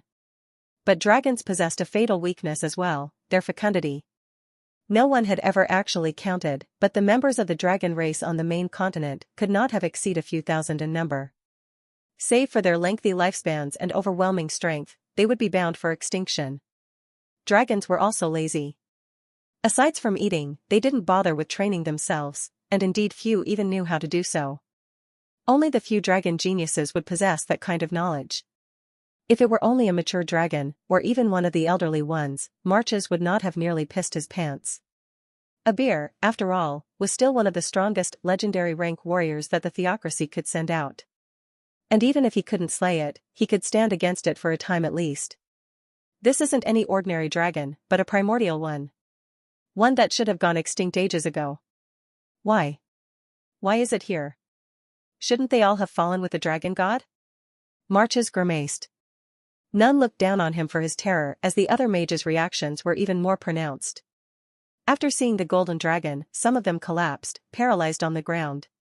And a few even lost control of their bladder. These mages all joined the war to gain military merit, and this was their first expedition. Facing such a horrifying enemy, their immediate reactions paled in comparison to the soldiers. Though the latter were struck by deep fear, they retained some composure and remained on their feet. The dragon, with its gigantic form of over 300 meters and wings that seemed to cover the skies, with its head that awakened a primal fear in all spectators, and a shadow that blotted out any optimism the army initially had, could not fail to strike any person cold with terror. Normal adult dragons tended to top out at 60 meters in length. And they were terrifying enough, but not so bad as to evoke a sense of despair. Some rare ancient dragons could reach up to 100 meters, and they were of course even worse to deal with. But they were nothing in comparison to the behemoth of a reptile in front of them. Its size alone nearly made it a flying island. Is that really a dragon? A low-ranked mage trembled and murmured. That is a primordial dragon. If I'm correct, it has already lived for at least 30,000 years. Marches said word by word. After hearing his reply, the young mages were stunned once more. How long was 30,000 years? Even the history of human civilization did not reach that far. As for the other races, anyone that had lived for 30,000 years would either already have become a god, or have been forgotten by the river of history. Despite that, today they were somehow able to see such a creature. When I dream, the world trembles. When I awaken, reality is born. Along with its wrathful declaration, a light green glow spilled over the heaven and earth with the dragon at its center. It enveloped the legion of 30,000 people as well as the large forest.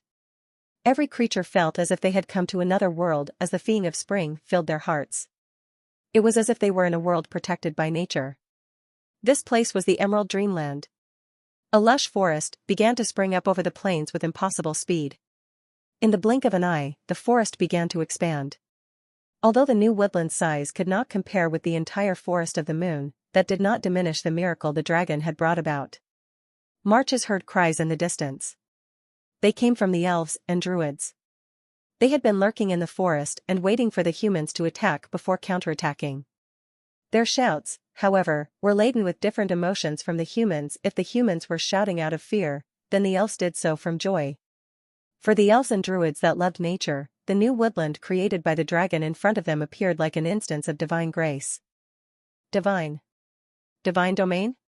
Marches went from sheer terror to numbness as he gazed at the dragon's handiwork. Although he had never seen this domain before, he had read from records that this was one of the applications of a god's divine power. If a person could condense this domain into their own divine authority, then a new god would be born. This is not an ordinary primordial dragon. It's a demigod. March's voice already carried a sobbing tone. He began to regret coming to this battlefield. Even if the god of magic had descended and compelled him, he would absolutely not dare to take another step forward. Primordial dragons were already powerful enough. They were relatives of the dragon god. Even the legions of heaven were helpless in front of these terrifying creatures, and if a primordial dragon had become a demigod, then only the gods might be able to subdue it. In this era where the glory of gods had dimmed and their miracles faded, this demigod-rank primordial dragon was an invincible being. The scaly behemoth opened its mouth and breathed out emerald-colored flames from the skies. The breath washed over the human legion, instantly racking up casualties in the thousands. Rather than burn its victims, however, those touched by them seemed to flicker out of and into being. Their very presences gradually became illusory before they faded out of existence. When I close my eyes, the world becomes a dream. This is the power of the gods. March's lips were dry as he murmured. Louis was very delighted. Insignificant. Insignificant. All too insignificant. After mobilizing the power of the five-colored dragon god's godhood and transforming into a legendary dragon, the world before him changed from what it used to be. In his eyes, the world seemed to have transformed into strips of rules. Whether it was the sky or the earth, the rivers or the forest, they were no longer pure matter but had become concepts.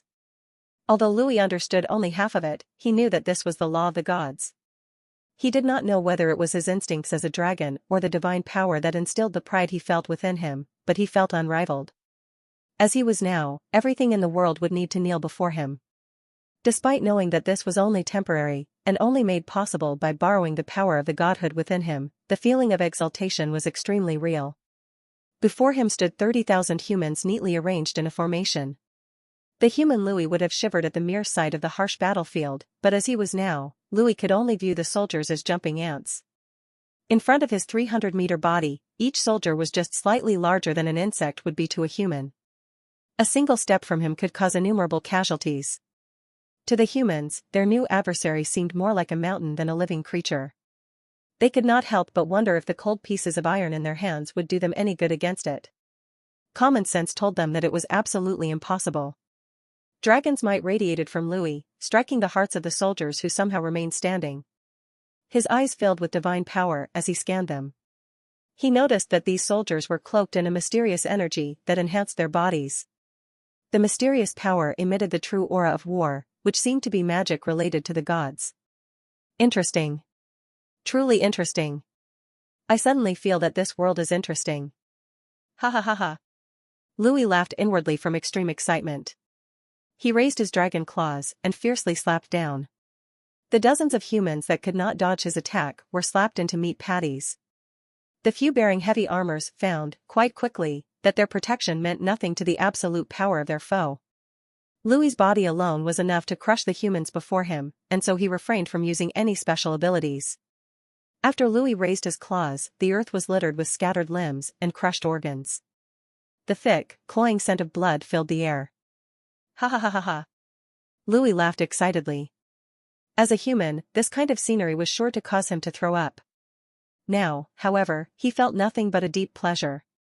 In the end, brutality was simply engraved into a dragon's bones. Help.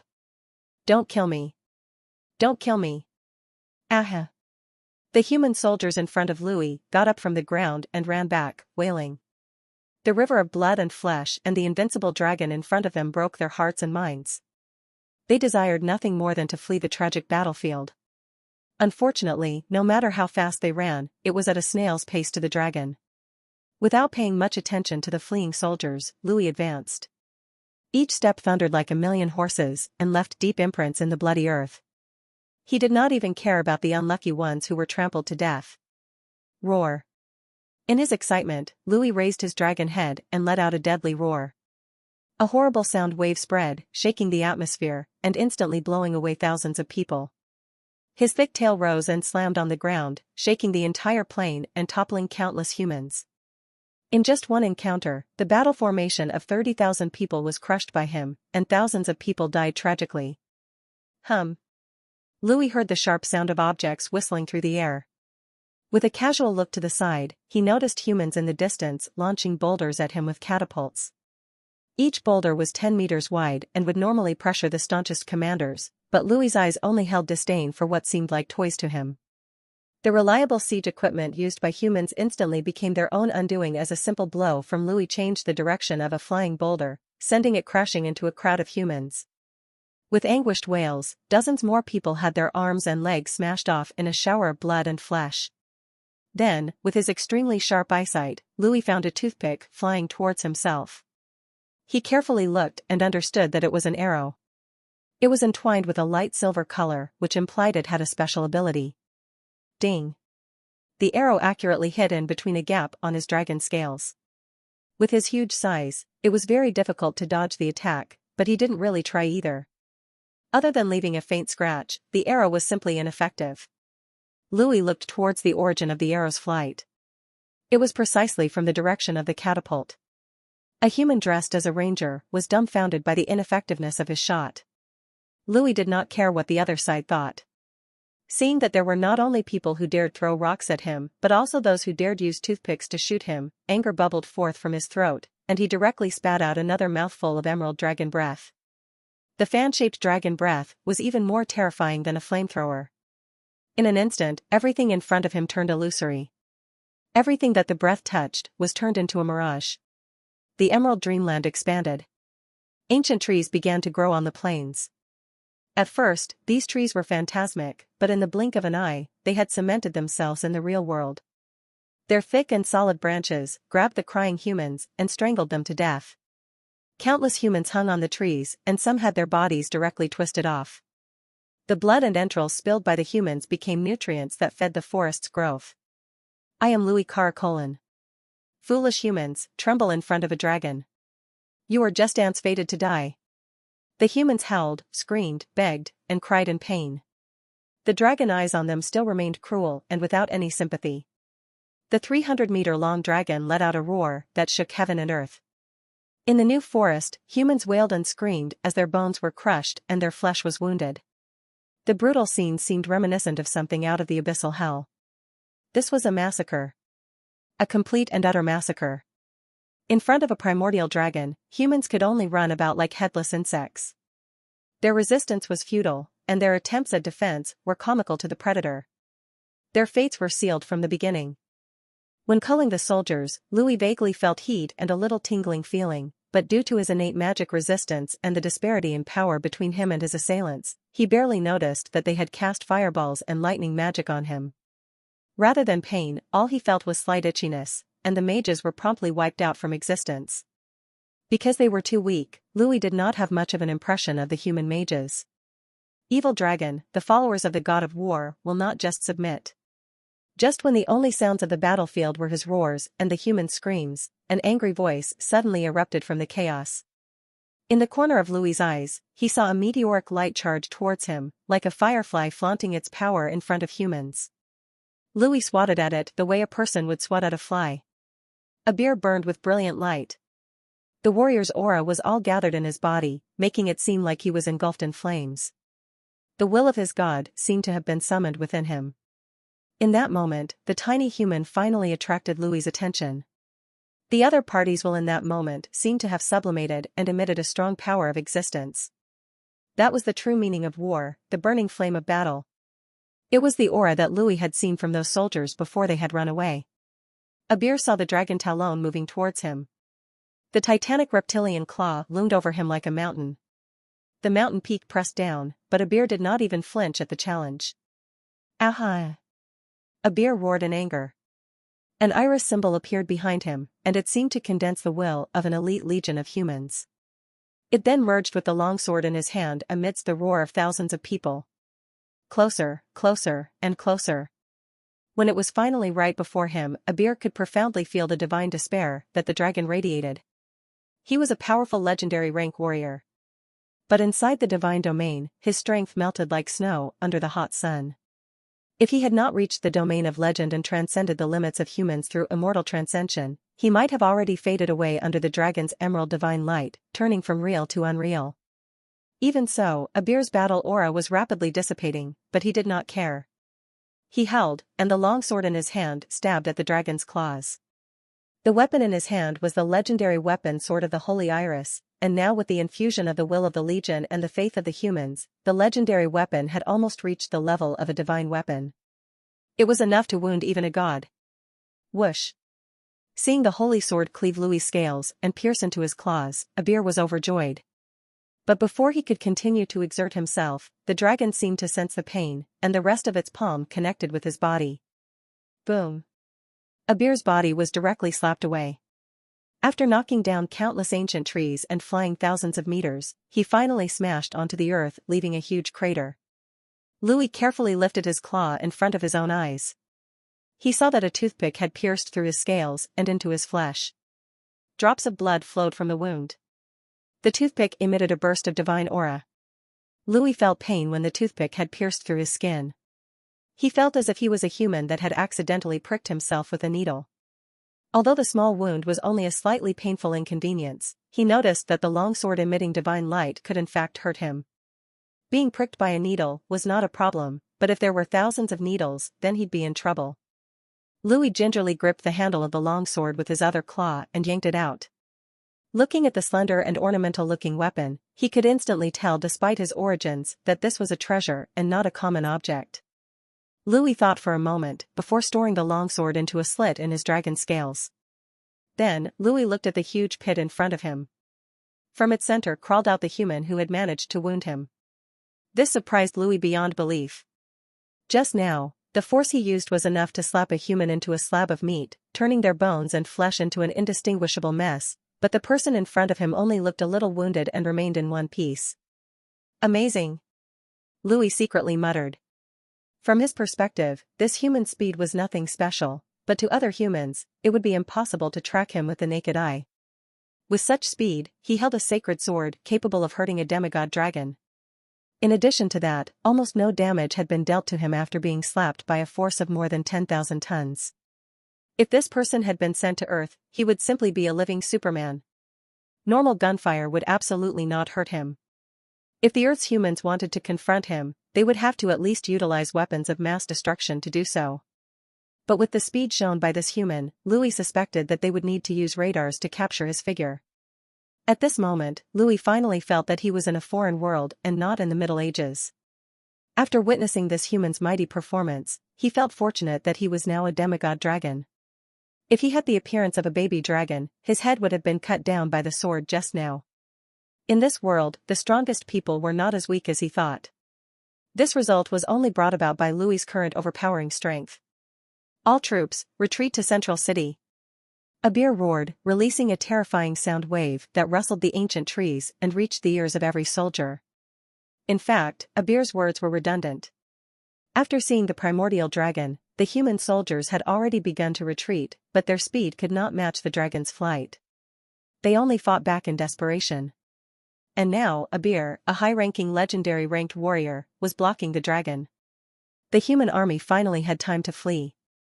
The groups of soldiers cried out as they ran out of the distorted forest, running along the plains towards the distant central city, wishing they had grown 4 legs. The army of 30,000 soldiers had fought with the dragon, resulting in disastrous losses. Moreover, Louis used his divine power to call out the Emerald Dreamland. In a short amount of time, more than 20,000 soldiers had died. Finally, only 1,000 people were barely able to run back. This was an absolute defeat. Even considering that they encountered a primordial dragon, for Abir, the head of the Holy Iris Knights, this was an absolute disgrace in his military career. Want to run? Seeing the ant-like humans running in the distance, Louis laughed and opened his mouth, preparing to unleash another dragon's breath. Evil dragon!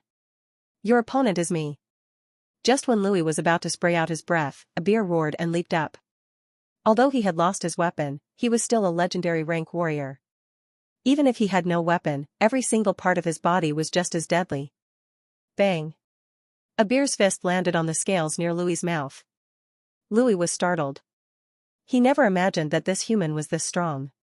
For him, the feeling was perhaps comparable to an adult being punched by a baby, but considering that he was a primordial dragon, he could only imagine just how strong the blow was. Abir could probably split mountains with it. However, Abir only enraged Louis with his strike. His huge dragon eyes glared at the human who darted like a fly in front of him. He roared, "Lowly human, you actually dared to touch this mighty dragon." Louis spewed out the dragon's breath that he held in his throat with all his might. The emerald light seemed like waves that tried to drown Abir's body. Aha! Abir shouted as he mustered up all the battle aura in his body. He resisted the full power of the dragon's breath at close range. Lord God of War! Abir's husky voice roared. A powerful battle intent once again erupted from his body. Under Louis's breath, his armor gradually turned illusory. It shattered like glass. His underarmor also gradually began to corrode, and his skin became slightly translucent, but even so, he resisted the deadly blow. King of War! The human in front of him seemed to unleash some kind of skill. His speed was now almost 3 times faster, surpassing the speed of sound. He leaped up high and descended like a war god.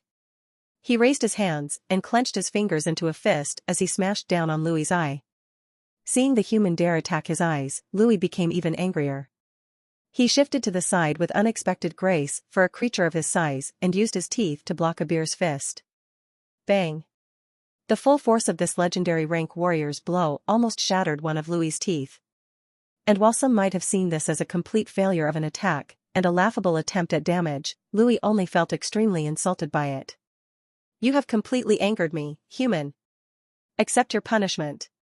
The enraged Louis once again slapped the human in front of him to the ground with one claw. Boom! The earth shook as cracks appeared on the ground. Louis raised his claws and slapped down again. Boom! The ground collapsed directly as a huge crater appeared.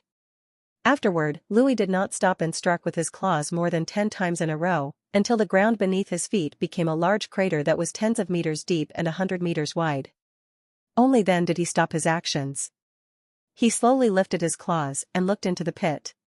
A crater that was tens of meters deep would be scary for humans, but it was nothing in front of Louis's size. Abir was kneeling on one knee. One of his legs had been broken, and his raised arms were shattered, but he still strongly used both hands to block Louis's angry slaps. Every single slap contained tens of thousands of tons of force, but he relied on his body to block all of them. Although Abir was now on the verge of death, his eyes still shone brightly and burned with determination. "Well done, human. Even as a mighty dragon, I must commend your bravery. Honored human, you may state your name so that this mighty dragon can remember it." Louis's inverted pupils looked at the human in front of him, and he raised his head as he spoke with majesty. "Faithful follower of the god of war Marzalis, head of the Holy Iris Order of the Theocracy Abir." Abir's vocal cords were already like leaky bellows, yet he still spoke his name word by word in the common language. "Very well, Abir. I will give you a chance to live.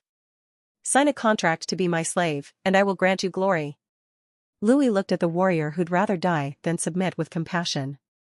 Although the warrior's body was about to break down, Louis was someone who inherited the godhood of the five-colored dragon god, so he had 5 kinds of divine power. Emerald Dreamland was one of them, and among the other 4, there happened to be life-giving divine magic. "Humans will never be slaves." Abir once again let out a firm roar. As a devout believer, he followed his doctrine. "That's truly a shame." Louis sighed. Although he had compassion for this human warrior, he showed no mercy when killing. He directly used dragon magic. Plant spawning. The forest transformed by the Emerald Dreamland sprayed out countless motes of starlight. These motes landed on Abir's body before beginning to parasitize his flesh and blood. This legendary warrior gritted his teeth to keep himself from screaming out in pain. As he knelt in the center of the pit, his body grew out shoots, turning him into a human-shaped tree. His body transformed from blood and flesh into a plant as he completely lost his life. Louis took one last look at the warrior. He flew into the air once again with his wings spread out and moved in the direction of the routed army. In his line of sight, he saw a fortress-like city in the distance. He wanted to take advantage of his current transformation to attack a city like the dragons he knew from stories. "I wonder if there is a princess inside the castle." Louis let his imagination run wild. Aside from the elven army stationed within the Silver Moon Kingdom, most elven warriors fought in small groups and employed guerrilla tactics. This made them particularly suited for attacks in the forest as against the plains, where they'd likely lose to humans or beast men.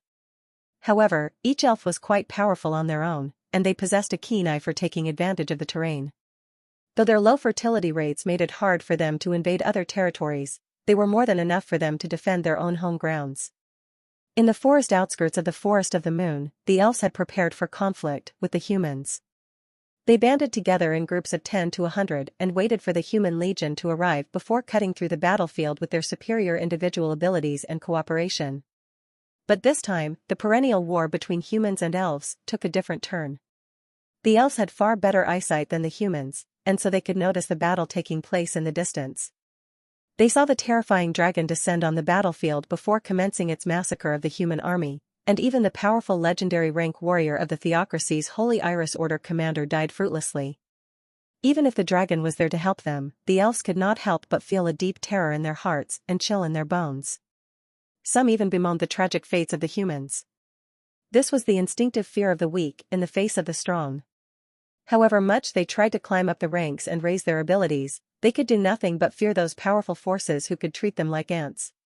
"That dragon looks like it's going to the central city. What should we do?" On top of a tall tree, 2 elven scouts were hiding among the dense branches and leaves. As rangers, they had even better eyesight and were able to observe the entire battlefield. The elves were known for their elegance and beauty. Even ordinary female elves were beauties in the eyes of other human-like races with similar aesthetics. The other scouting squads have already reported the intelligence to the upper echelon. We just have to wait for the news. Lady Silvermoon, that giant dragon is too terrifying. I have seen dragons before, but this is my first time seeing one that big. Just looking at it is enough to paralyze anyone. I don't want to fight against such a creature. One of the female elves patted her chest. Her voice still trembled at the sight before her. "That is a demigod dragon. If we fought against him, it would inconvenience him the same way you'd be bothered if something were stuck in your teeth. This is the first time I have heard of one of its kind. Could it be an ancient dragon that lived for many years and has only just awakened?" The other elf also showed a terrified look, and her neck subconsciously shrunk back. At this moment, a metal badge on her chest shook. The elf collected her expression as she solemnly faced the badge. It emitted a green glow and transmitted the message directly to her mind. Orders from General Cisna. We are to ride to Central City on hippogriffs. Although neither of the two elves wanted to see the terrifying dragon, military orders could not be disobeyed. The two looked at each other and nodded. They pinched their fingers and whistled. The distant tree swayed slightly. Two giant eagle-like creatures stretched their gorgeous wings and flew over after hearing the sound. The two elves quickly stood up, and at the same time, more than 1,000 similar eagles rose from the forest. They quickly turned into black shadows as they advanced, following the dragon. Although Louis was huge, he wasn't the least bit slow. It did not take long before the city was completely displayed in his sights. From a high altitude, he could tell that it was built within a valley in a mountain range. Even Louis, with his demigod vision, and at an altitude of thousands of meters, could not see the limits of the mountainous landscape before him. The mountain range seemed to split the continent in two. Towering mountains and precipitous ridges were littered over the terrain, and traversing it would be dangerous for anyone, to talk less of it being conducive for human survival. Despite that, however, someone had built a city smack in the middle. Louis did not know much about wartime strategy, but he could understand that the city was a key location in contested land. Whosoever held it could attack and retreat with ease. Compared to the metropolises on Earth, the city before him was rather small. Louis could make out its edges from the altitude he flew at, and its technology only seemed to exist at the medieval level. Nevertheless, Louis knew that its strength definitely exceeded the cities of medieval Earth due to the existence of magic and other extraordinary powers. No wonder it's called Central City. Even if it's not at the center of the continent, it's definitely a transportation hub. Louis gazed at the city from the sky. He could see dense black dots quickly moving. Presumably, the city's inhabitants had noticed him and started a commotion. Even if his body was thousands of meters in the air, his massive frame could still convey an idea of his size. Well, there's not much time left. Let's see if I can get rid of this city. Thinking like this, Louis did not hesitate in the slightest as he swooped down. Louis's initial intention was to do low-key transmigration. He honestly wanted to find a deep mountain forest to nest and hide in until he became strong enough. Only then would he come out of the mountains. That was the right thing to do as a transmigrator. But because of the contract and because of the deceptive intelligent brain, Louis could not make his ideas come true. In order to complete the contract to defeat the human army, he would have to act in a high-profile manner from the beginning. Louis's mind raced.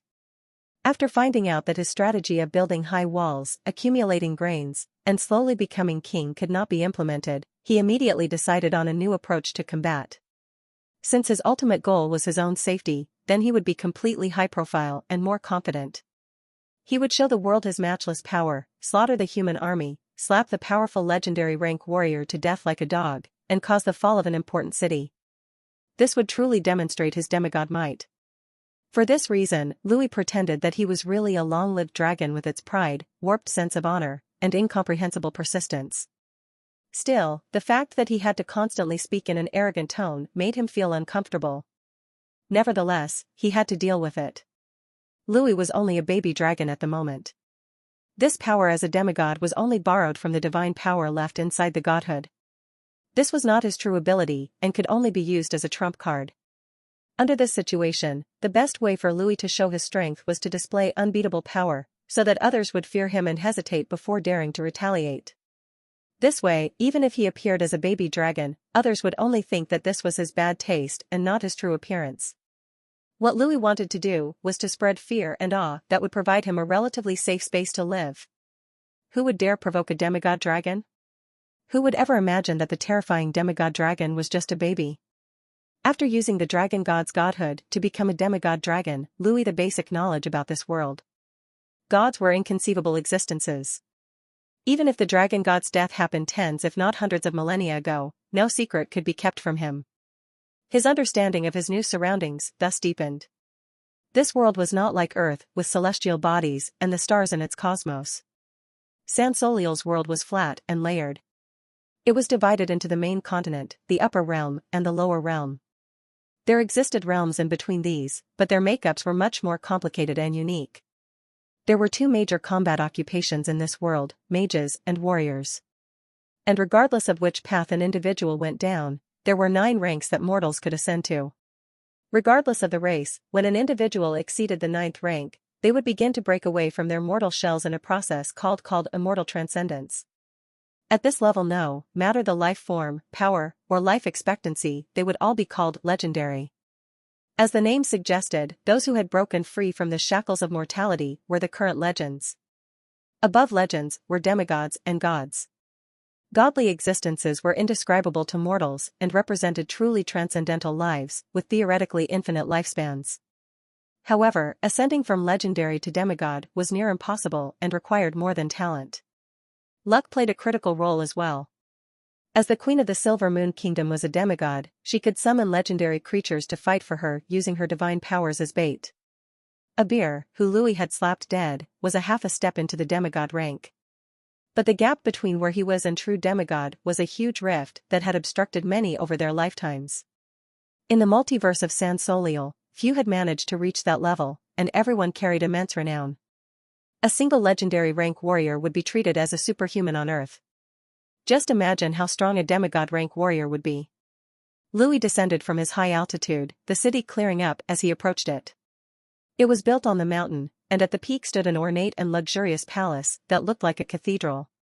Further down, he could see the residential and commercial areas. The 2 areas looked quite disorganized from his height. Considering the technological prowess of this world, however, Louis could understand why they were poor at city planning. Louis's descent elicited numerous screams from the fleeing populace, and his strong eyesight picked up on some unexpected features of the city, making out that it was a kind of trading hub.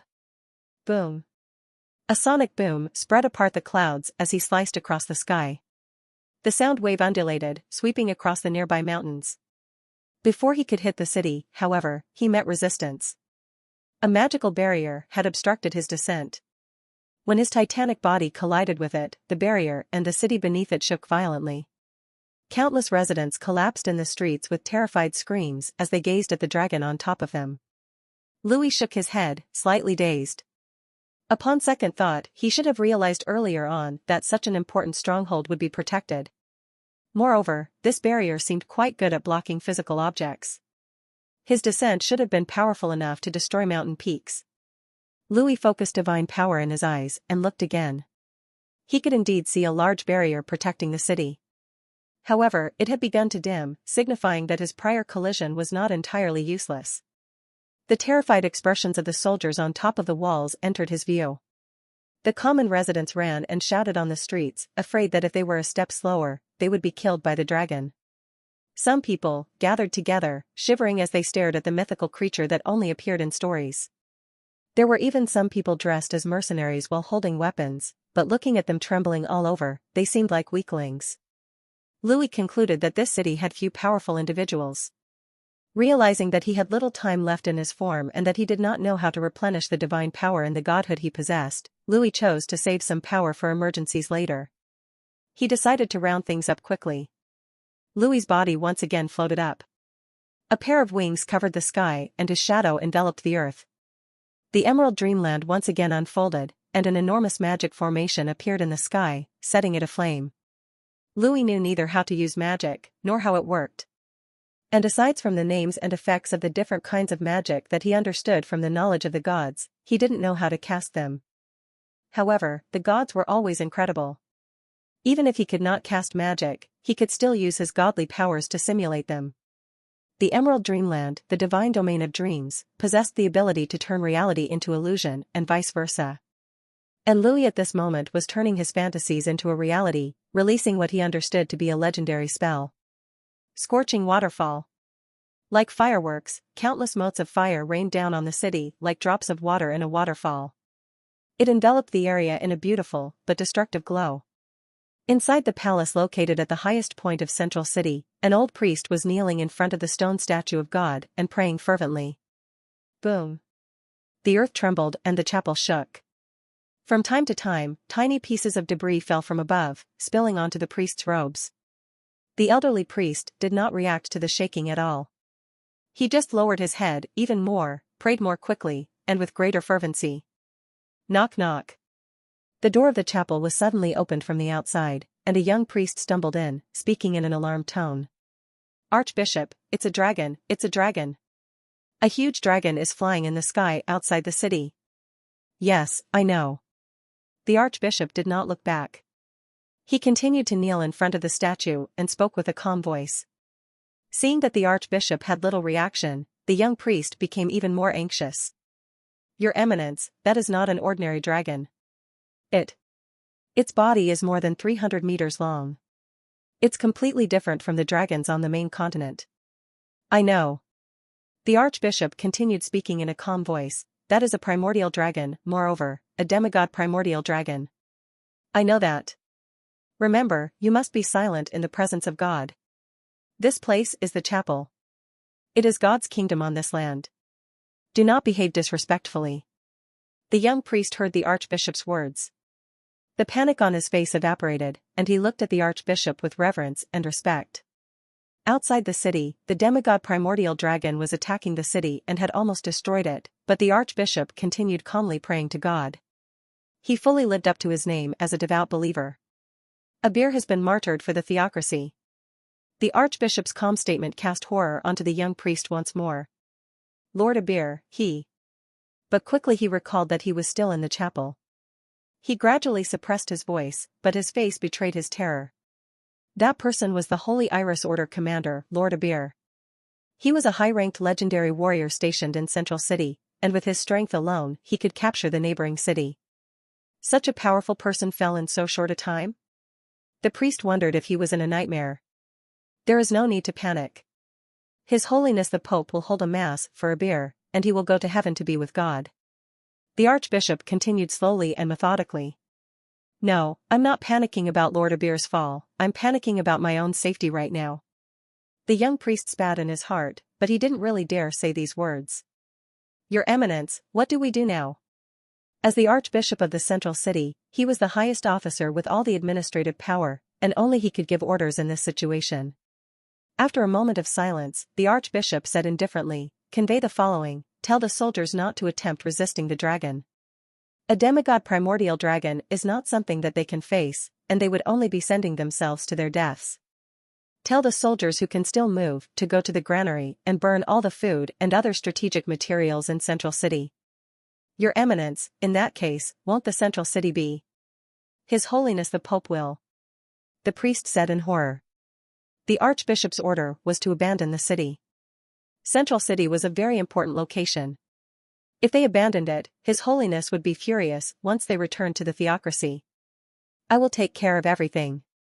You don't have to worry. Moreover, we are facing a demigod dragon.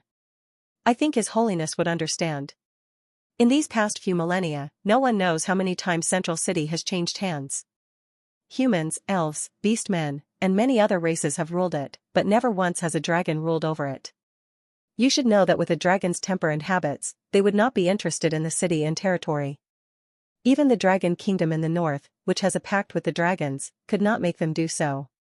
In that kingdom, dragons are only there as protectors, and the governors of the country are still humans. When this demigod dragon destroys Central City, the elves will likely take over it, so we cannot leave any important strategic supplies. As much as possible, we need to destroy every weapon and food supply.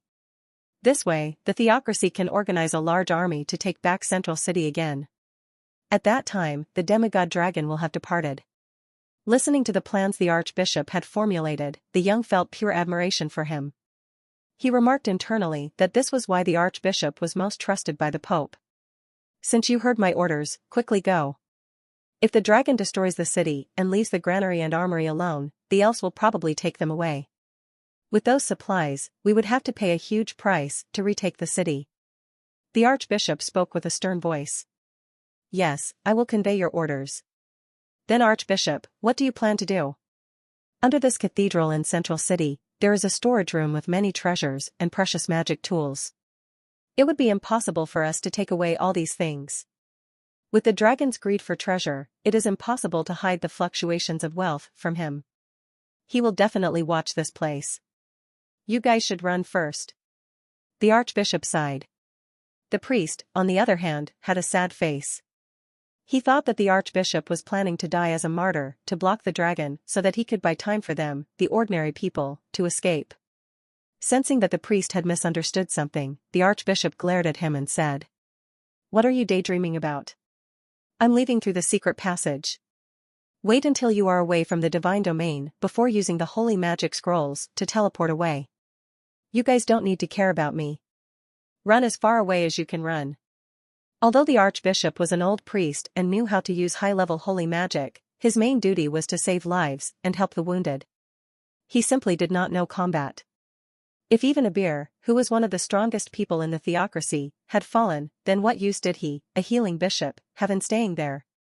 Naturally, he would run as far as possible.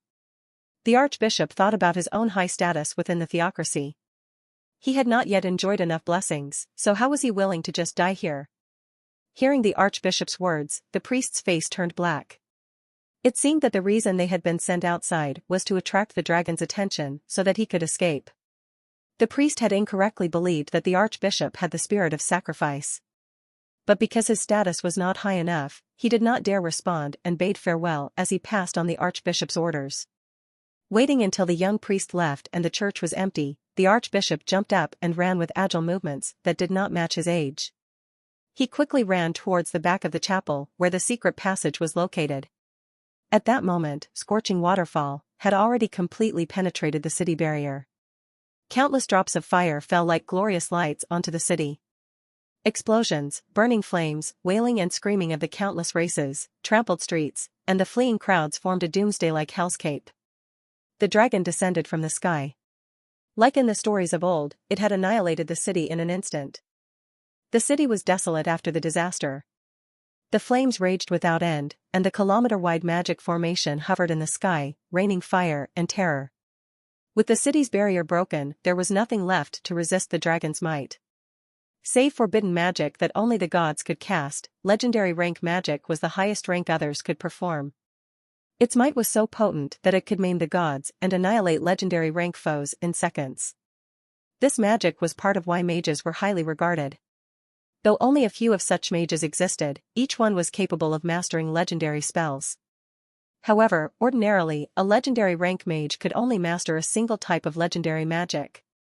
Furthermore, this magic required immense preliminary preparation, rituals, and sacrifices, making it extremely difficult to cast. Louis's legendary magic was not actually magic per se, but a divine art. By tapping into the infinite possibilities held within divine power, and using them to power the Emerald Dreamland, Louis could manifest his imagination as reality. Consequently, the entire city was destroyed. Its walls and suburbs were aflame, and even now some inhabitants still fled, weeping as they did so. None wanted to be reduced to ashes in an instant. Some tried, to no avail, to douse the flames. Unfortunately, the magical fires were impervious to water. After using the scorching waterfall, there was almost nothing left for Louis to do. All he had to do was wait and the city would fall completely. Host, there is a special metal in that church that can be used as a permanent positioning device. The intelligent brain, which had not spoken since the beginning of the massacre, suddenly interjected, startling Louis. Inside the church. Louis's eyes turned to the mountain peak, the highest point in the city. A magnificent structure stood erect there. Its architecture seemed to be a confluence of castle, palace, and cathedral inspiration. The complex had numerous buildings arranged in a circle. Louis promptly spread his wings and flew towards it. Although the palace looked magnificent, it was a little small compared to his body. After a moment of contemplation, Louis's body began to shrink, reducing to 20 meters in length. At this size, he could directly enter through the main entrance. With a light swing of his tail, the doors were knocked over. Louis then swaggered in. The church palace was extremely luxurious. The interior of its dome was inlaid with beautiful frescoes, and delicate colored designs garnished the glass windows. Each wall told powerful tales of legend with their paintings, masterpieces of great artists. Huge overhead chandeliers loomed over an incredibly soft carpet of purple and gold, filling the place with an air of sacredness and solemnity. The clergy had evacuated along with the rest of the citizens, leaving the building empty. In their haste, they hadn't bothered to carry away the palace items, and so its opulence remained undiminished. Louis wasn't aware of Dragon's reputation for loving treasures. And so he didn't know that they hadn't bothered to take any along with them out of fear of his pursuit. Thus, this priceless palace with its countless art pieces and boundless wealth remained perfectly intact for Louis. Good thing I didn't blow this beautiful place up. That would have been a huge loss. The happy Louis swept away the seats that blocked his path. He was now in the largest chapel inside the palace. It is also where the intelligent brain said he could the materials for the permanent positioning device. Intelligent brain, which item do you need? Louis scanned through the objects on display, looking for the intelligent brain's target. That statue. Its response shifted Louis's attention to the statue at the very center of the chapel in front of him. It was a 20-meter-tall sculpture of a goddess. Its artisan had taken great care to carve out its limbs, clothes, hair, and body with excruciating detail. However, its facial features were made deliberately hazy and indistinct. Louis could tell that whoever had sculpted it was a person of great talent, as it conveyed a feeling of awe and boundless benevolence. This goddess should be one of the myriads of deities the theocracy worshipped. That the kingdom was polytheistic surprised Louis slightly. On Earth, the largest religions were monotheistic. Polytheism, on the other hand, was uncommon save for in certain places. What's so special about this statue? Louis looked at it from different angles, even using his divine power to see if he could learn anything, but it remained a well-crafted but unremarkable statue. There is nothing special about the statue itself, but the material used to make it is very suitable for constructing a permanent positioning device for the wormhole. What should I do now? Louis did not ask for further details. In his case, whether it was this world's magic or the intelligent brain's advanced technology, he couldn't understand them. Without the godhood, his prospects would undeniably be bleak. The host needs only touch the statue and leave the rest to me. After hearing this, Louis walked over and lightly touched the statue with his claws. He watched in amazement as it melted into a metallic liquid, and soon powerful energy flowed from his body and wrapped the former sculpture. The liquid solidified into a metal doorway that let out a blue glow, same as the one he arrived in San Soliel through. Installation of permanent positioning device complete. It is imperative that the host protects this device, however, as it is needed to travel between Earth and San Soliel. Oh, just protecting this door well. Sure, I'll go find a desolate place to hide it later. Louis made a decision with little thinking. Apologies, host. This permanent positioning device cannot be moved. It records its exact position at present, and any shift will cause a massive deviation when crossing over. Louis was stunned. He suddenly felt anxious. What did you say? Are you telling me that the door will always be here? I have to be here all the time to protect it. Exactly. To be more precise, this device cannot be shifted out of the kilometer surrounding this point. If so, there will be a coordinate deviation.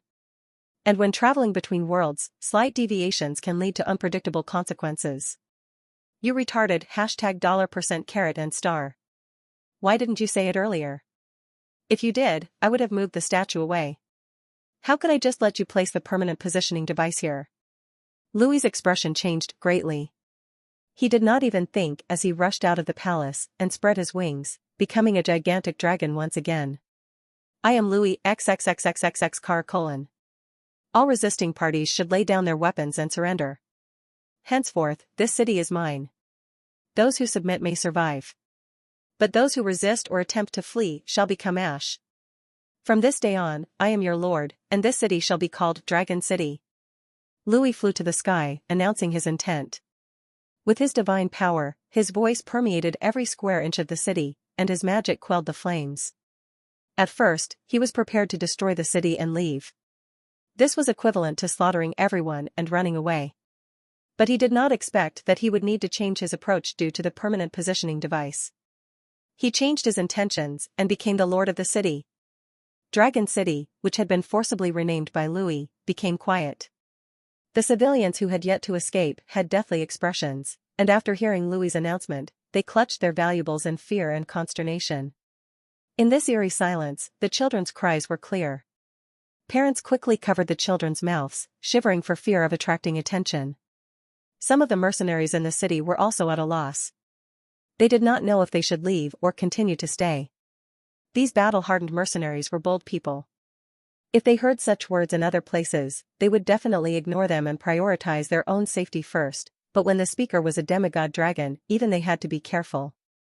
On the contrary, the quickest reaction came from the soldiers guarding the city. They were not elites, and the soldiers led by the Holy Iris Knight commander were killed cleanly by Louis earlier. These soldiers had received instructions from the archbishop to evacuate the city. There was not much resistance in their minds, so they dared not escape after hearing Louis's words. Dragon City's prior name of Central City was not chosen at random. It was the most important route for many races. To the south was the land of the elves, east was the United Nations of beast men and humans. To the west were the Empire and the Theocracy. No matter which direction one went, the nearest cities were all equidistant from Dragon City. The roads were also filled with danger, and weaklings would be at great risk of dying in the nearby mountains and forests. In the past, Dragon City was occupied by the Theocracy and a group of elite soldiers. In addition to the magical barrier and naturally defensible terrain, it was difficult to take the city. Any force planning a major expedition against the city would be noticed by the Theocracy's information network quite quickly. It could then send military reinforcements in advance. Using a small-scale force on the other hand meant taking the city became much more difficult. In a way, Central City was well fortified. With a legendary rank protector, unless a full-scale war occurred on the main continent, this place was quite safe. However, the Theocracy could never have imagined that a demigod primordial dragon would pop out of nowhere and tear its defenses apart like paper. It didn't even take an hour before it took the city, and perhaps the Theocracy had yet to even receive news of its seizing. If it were just a primordial dragon, the Theocracy would not hesitate to pay the price of retaking the city. If it were a demigod, then it would still bite the bullet and drive it away. But a demigod primordial dragon? The Theocracy would definitely have to think long and hard about its reaction to it.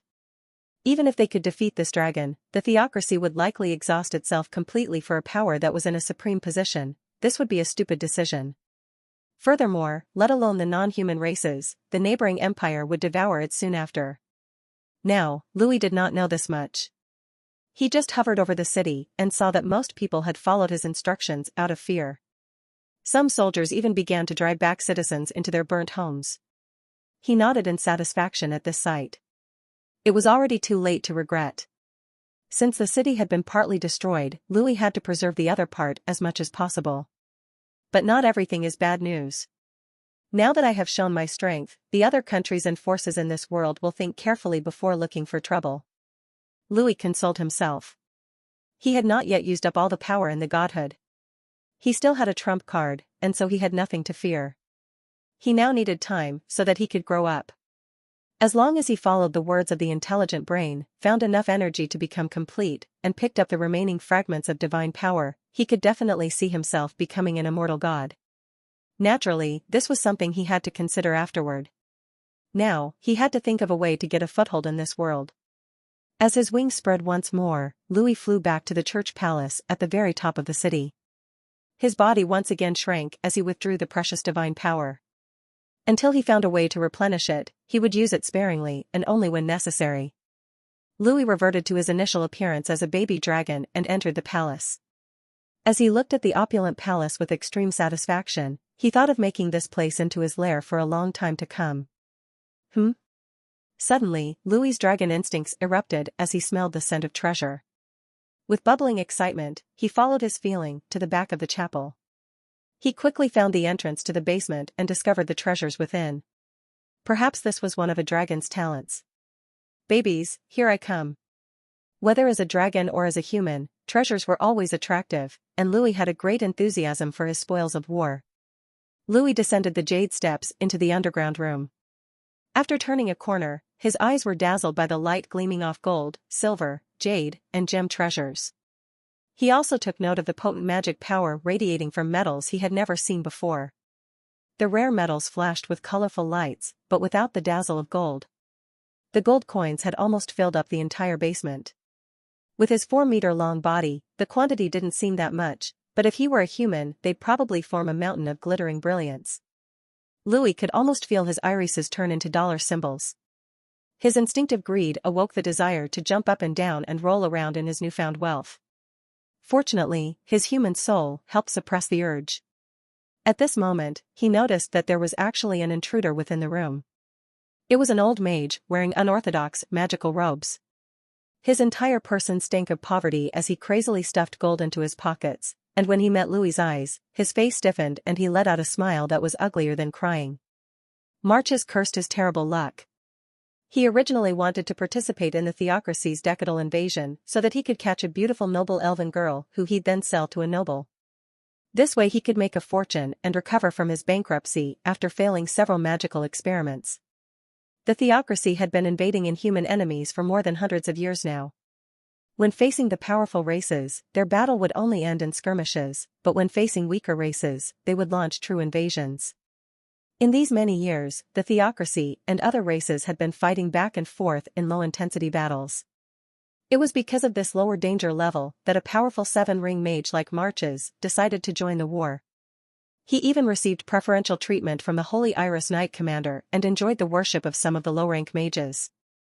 However, no one could imagine that in this show of strength, the army would actually encounter a primordial dragon that was only mentioned in legends. Moreover, it was a demigod. Marches knew that the Silver Moon Kingdom's demigod queen would summon a legendary creature every time there was a war in order to reduce the casualties. In his mind, although such a creature was strong, the legendary rank knight commander would be able to face off against it. So long as he could sneakily kidnap a beautiful elf and then run away, wouldn't the little risk be worth it? However, that was not the case in this war without precedent. An actual demigod dragon had appeared, changing the situation completely. Let alone a seven-ring mage like him, even the legendary rank warrior was finished off quickly. The dragon could overwhelm a legendary rank warrior with its physique alone. Just as Marches imagined, the knight commander was killed in 2 rounds, but fortunately, the commander had provided him enough time to escape the battlefield and return to the central city. Clearly understanding that the enemy was a demigod dragon, Marches did not feel that the city could put up much resistance. Thus, he did not think too much before deciding to escape before the dragon reached the vicinity. In any case, he was a seven-ring mage. Normal wild creatures were not his enemy, and so he could guarantee his own safety. However, he was too greedy in the end. Discontent at his lack of achievements, his latent avarice had erupted in full force. Rather than escape in advance, he chose to take advantage of the chaos to plunder the church. Given that the dragon would be the scapegoat, he had little to worry about after all. Just as Marches expected, the senior priests and clergymen in the cathedral ran away without bringing anything after learning of the demigod dragon. He took this chance to break in like nobody's business, and with the help of his own magic, he broke the traps leading towards the treasure room. After seeing the dazzling treasure room, Marches kept his basic reasoning. He knew that if he took the items that emitted magic fluctuations, he would probably be discovered by the dragon, but if he took some gold and jewels, then there shouldn't be any problem. However, he never could have imagined that while he was filling his pocket with gold and jewels, he would meet the dragon face to face. The dragon in front of him was slightly strange. His body had actually turned to that of a baby dragon, and it had lost the demigod might that could suffocate its spectators. However, Marches knew that dragons of its level could freely change their size and even race if they wanted to sow their seeds. In addition, the dragon's massive frame could not fit into the palace, and so it made sense for it to shrink itself. The golden scales that glittered like gold told Marches all that he needed to know, and then some. The baby dragon in front of him was unmistakably the demigod dragon from earlier. Marches didn't even think before throwing back the gold and jewels in his hand back into the pile. He got on both knees and kneeled as he cried out. "Mighty dragon, I am not here to covet your treasures. I simply wished to prevent vile thieves from laying their hands on your belongings whilst you displayed your noble, supreme, and magnificent visage above. I am only here to guard your treasures. I just wanted to see the purity of these gold coins, and whether they could match your supremacy. Please rest assured that the gold coins here are all imperial goods of the highest quality. They are the only ones that can match your noble and elegant golden luster." Marches hugged the dragon's leg and cried out. "Oh my God, how dared I lust after a dragon's treasure? I have truly gone crazy." It was already too late for Marches to regret. Louis was shocked to see a human in the room, and in a flash, he readied the godhood within him to attack and slap this human to death. Although his divine power reserves had decreased by 2/3, he would not hesitate to use the remaining portion to guarantee his safety. Surprisingly, however, his apprehension turned out to be unnecessary. Seeing the old mage hugging his leg and wailing, Louis felt slightly lost as to how to proceed. Embroidered onto the mage's robes were 7 rings, indicating his status as an archmage. As a demigod, Louis' sneeze alone could incinerate him, but as a baby, the archmage could probably turn Louis into his pet if he so wished. Right now, however, this mage was on his knees weeping and begging for mercy. Louis knew then that his previous performance had been flawless. At this point, his strength should have been well understood, and no one would make a move on him casually. As a side note, it should be mentioned that in the world of San Soliel, death was not the end for life forms. Powerful mages could extract and torture the souls of their enemies. And with a dragon on the level of a demigod, the mere hypotheticals of what they could do would leave anyone in spine-tingling horror. Only lunatics would dare make such a gamble. That a dragon would pick up godhood and merge with it so completely using non-magical means would be the last thing on anyone's mind. Marches hugged the dragon's leg. He rubbed the corner of his eyes and stealthily measured up Louis. Seeing the dragon's cold and cruel pupils, he shivered in fear of being obliterated the next instant. Naturally, all of this was just in his imagination. As a human, he couldn't actually read a dragon's expression. It was even more impossible for him to decipher a dragon's intent by just looking at its eyes. He could only guess based on what he knew. March's gaze swept over the sword rolled up by Louis's tail. A momentary fervor flashed through his face, but he stifled it instantly. Revealing any greed for a dragon's belongings in front of it was simply tying his own noose. Nonetheless, his heart still ached at the sight of the sword. After all, it was a divine weapon. This longsword was passed down within the Holy Iris Order of the Theocracy to successive knights of significant status in each generation. It formed a bridge between the god of war and the Knight Order and perpetually strengthened their faith. Prior to the battle with Louis, it had been of legendary rank, but with the dedication and faith that Abir poured into it, it had actualized its potential and become a full-fledged divine weapon. Every divine weapon was priceless, and the slightest movement while holding one would unleash terrifying power. But now this weapon belongs to a dragon. Marches sighed. No matter how much it infuriated the Theocracy, they would not dare attempt to steal it back. But there were more pressing matters at hand for Marches. Namely, surviving. His speech a few moments ago was good for improvisation, but he feared his words were over-exaggerated, and that they would incur the dragon's distrust if anything. Marches grit his teeth. Abandoning his pride, he knelt on the floor and pulled out a scroll made of parchment. He began in a respectful tone, "Oh, great dragon, your servant Marches offers his life and loyalty. Please spare me. I am willing to spend the rest of my life in your service." The spread scroll revealed several words written in magic characters on it. Despite having no proper knowledge of magic, Louis could understand them. Essentially, the parchment was a master-slave contract. As long as it was signed, the master would yield absolute control over the life and death of the servant. It was one of the strictest pacts that the inhabitants of San Soliel could form. Naturally, there were restrictions on who could enter such an agreement.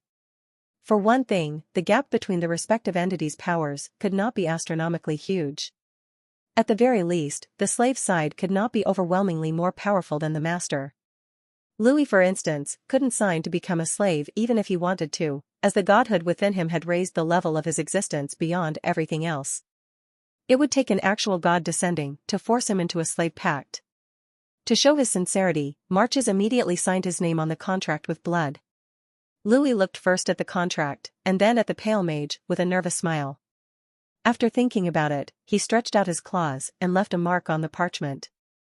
The intruder was not a weakling. As a 7-ring archmage, he had no small measure of repute. Moreover, all mages were knowledgeable, and Louis felt that having such a servant would allow him to understand the world more quickly. With the contract signed, Louis felt that he held the soul of the human in front of him.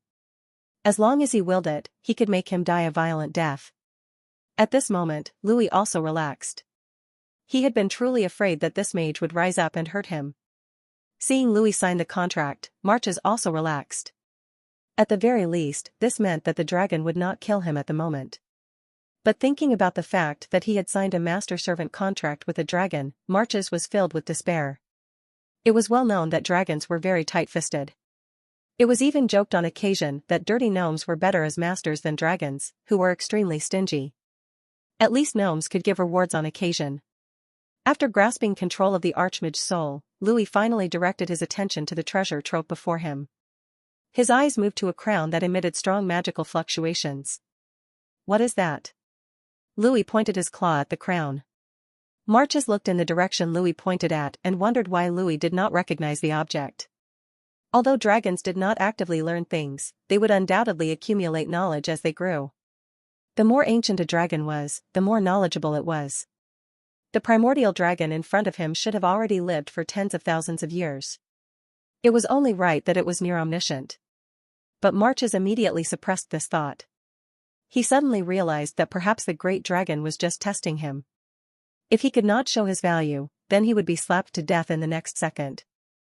With this realization, Marches immediately showed a flattering smile, bent over, and said humbly, "Oh, Lord Caracolin, this is the crown of dominance. It is said to have been a divine weapon used by the gods to dominate the angels, but after being damaged it was downgraded to a legendary weapon. Even though it can't use the Dominate Angel spell anymore, it can still release the Dominate Human spell once a day. Any human below the 7th rank will be incapable of resisting this spell. It also has a constant aura of fear that can be released at any time." March's explanation piqued Louis's interest in the crown. Its ability to dominate angels alone would doubtless allure many. The angels of San Soliel were not creations of the gods, but their messengers. They were a rare and powerful race that resided in the upper realms, and their innate sense of justice and purity meant they often earned the gods' favor. Of course, their sense of rectitude was quite popular with others as well. To be more exact, the idea of defiling their virtuous dispositions was a common fantasy for males, demon or otherwise. Taking a proud angel, with its stubborn eyes and pearl-white wings, and tarnishing them bit by bit would be nothing short of pure ecstasy.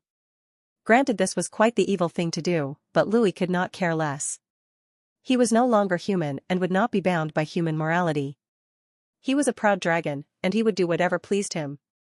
Just as he should. Unfortunately, the crown of dominance could no longer use the spell. It could only use the Dominate Human spell and the aura of fear. Louis was slightly disappointed but soon calmed down. Since he could not find an angel at the moment, the crown's primary function would be useless anyways.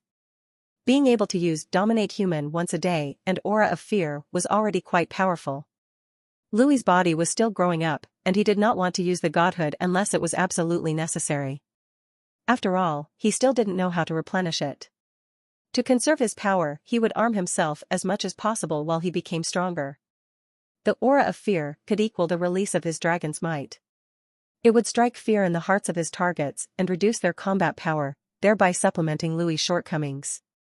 Dominate Human was a spell that could control humans below the 7th rank, and the duration of this control was based on the human's strength.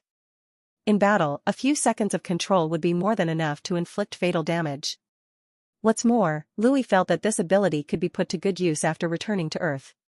As Earthlings had no occupational levels, there would be no one beyond his control. That it could only control a single human per day made it seem weak, but this was any human of his choosing. Everyone from presidents to business leaders was fair game. Moreover, if he could fix the crown someday, he wouldn't mind finding a dainty angel to serve as his concubine. Heaven alone knew what exactly the god who created it was thinking. Expending all the effort, which was by no means meager, to craft such a divine weapon seemed utterly crazy to Louis. Louis pondered, and with his claws, he picked up the crown, slightly worried. The crown was made for human-sized creatures, and he was a dragon, so it would not fit him. He placed it on his head to see just how poorly it fit but was pleasantly surprised when it expanded to fit his head. It's worthy of being a former divine weapon after all. Louis sighed in relief and swayed in glee. His tail was still coiled around the divine sword. Although he did not know how to use it, he could instinctively understand that it was very powerful. That said, it was still a real divine weapon. A random swing could cause incredible carnage. Since it was now his most precious treasure, he would make sure to carry it on himself. Marches, I will now give you a task. Louis spoke with a low voice as he once again eyed the human mage. Great Lord Caracolin, what command do you have for your loyal servant? Marches hastily bent down and smiled fawningly. Cisna brought thousands of elves riding on hippogriffs to Central City, which was now named Dragon City. Coming into her view were blackened walls, the shambling remains of what used to be houses, and weeping crowds surrounding the blackened bodies of the unfortunate. In a stroke of twisted fortune, Cisna realized that they would likely not have to worry about a plague since the dead had been burnt all the way through. From the magical residue in the air, Cisna could envision the scale of the spell that Louis had executed prior. Even the barrier that once protected the city had been smashed to smithereens. The soldiers and the people of the city looked at the elves in alarm, fearful that the elves would invade after their recent ordeal. Although the elves were a peaceful race, that was only speaking relatively. It did not mean that they wouldn't kill during a war. If they didn't, they would likely have been exterminated millennia ago. Lady Cisna, what should we do next? The dragon. It does not seem to have departed yet. An elf riding a hippogriff approached from behind and hesitantly asked Cisna who led them to Dragon City. You should have heard it well. That dragon used magic to spread his words. He wants to occupy the city and become the lord here. Cisna said with a solemn face. This result was different from what she and the queen had expected. A.D. dragon as a lord? The elf who spoke stammered slightly at the thought of a dragon managing the city. It was not that this hadn't happened before, but that those cities had met their end in just a few years. These arrogant and lazy dragons would neither care about the livelihood of the residents nor care if the people had anything to eat. Even if all the people died, the dragons would not even bat an eye. That was why a dragon managing a city was the same as its death sentence. Seeing as the human soldiers below do not have the will to fight anymore, you guys should spread out in groups of 10 and try to suppress any large riots. I will go see the great dragon first. Cisna's hawk-like gaze swept the city one and issued her orders. Yes. Please be careful, Lady Cisna. Dragons. Dragons are not very easy to talk to. The elf behind Cisna spoke worriedly. I know. I will try to stay humble. Cisna bitterly smiled. Her beautiful face was full of reluctance. She did not feel any problems meeting with the dragon, but if the dragon was strong enough to decide her life and death at will, then even she would feel worried. Dragons' tempers were already common knowledge in this world. Cisna arrived at the palace on the highest point of the city unhindered. The route was especially clear since the city's residents kept their distance, fearful of becoming the dragon's next meal. Standing at the entrance of the palace, Cisna's black eyebrows tightened up. As a believer of Lady Silver Moon, she felt awkward when in another god's church, but thinking of her responsibility as well as Her Majesty's mandate, she took a deep breath and stepped into the church with a determined expression. The church's lavish decorations made Cisna slightly unhappy. As an elf, she preferred the comfort of nature over the lavish use of gold and silver decorations. The circular palace was silent, eerily so. Cisna calmed her mind before stepping in, and not long after she arrived at the chapel prayer hall. She heard the jingle of falling coins soon after. The benches used by the congregation had already been removed. The ground was covered with gold, emeralds, onyx, and other precious stones as well as precious metals. Even as an elf, she felt her heart skip a beat. On this mountain of treasure lay a dragon whose scales glittered no less than the treasures around it. Its frame was a far cry from its prior humongous stature, but Cisna dared not act disrespectfully in front of it. With the gods having faded away eons ago, Cisna knew that this eccentric primordial dragon was an absolute existence on the continent. Now, however, it sported a beautiful crown over its golden head and possessed the mien of a king. The dragon, lying on top of the gold, was currently licking a longsword clean. From the weapon's fluctuations, Cisna could tell that it was a priceless divine weapon. It seems that dragons, even demigod primordial ones, truly can't help but be greedy. The city is in utter chaos, and yet the Lord does not seem to care about his territory at all. Cisna secretly sighed, unsurprised by the sight before her.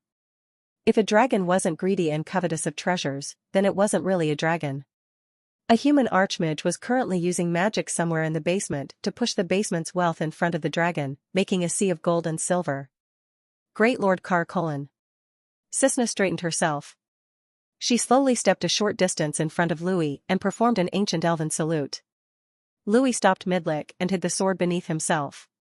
At this, Cisna could not help but smile at his predictability. After sequestering away the holy sword, Louis regarded the elf. When he first arrived in San Soliel, Louis could sense her power the instant he saw her. At the time, she could cut off his head with absolute ease. But it was only after he transformed into a demigod that he could properly gauge her abilities. She was a legendary ranked ranger. Gazing at Cisna, Louis discovered that his thoughts became restless. She had long hair like emerald glaze, a pair of beautiful jade-like eyes that were dotted on her pretty face, willow eyebrows that seemed like shrouding mist, vermilion lips, and unbelievable glistening skin. Even Louis's dragon eyes could not make out any pores or flaws on her epidermis. She carried herself tall and had a curvaceous yet delicate figure, her pointed eyes trembled slightly. Louis had seen many beautiful celebrity models on Earth, but they were simply ugly maids in front of this elf. Other than the elf queen, whose face seemed to be permanently hidden by mist, the elf in front of him was the most beautiful woman Louis had ever seen. It was no wonder that so many races wanted to have elven slaves. Even a dragon like him had the impulse to have her bear his children. Lord Carcolan? Louis's gaze made Cessna feel a burst of oppression. It was not that Louis released an aura, but that his godly might from before had cast a deep shadow in Cessna's heart. Even the gaze of Louis's baby dragon form could stir faint awe inside her. Right. I remember that you are called Cessna, yes. Louis recalled his descent into this world. The elf queen had called out this elf's name, so he said it with his childlike voice. Yes. I am Her Majesty's bodyguard, the leader of the Silver Moon Kingdom's army, Cessna. The elf remained humble. Although the dragon in front looked to be amiable and not at all grumpy, Cessna felt that it was most likely the dragon's wisdom brought about by his many years of growth that was different from those young dragons.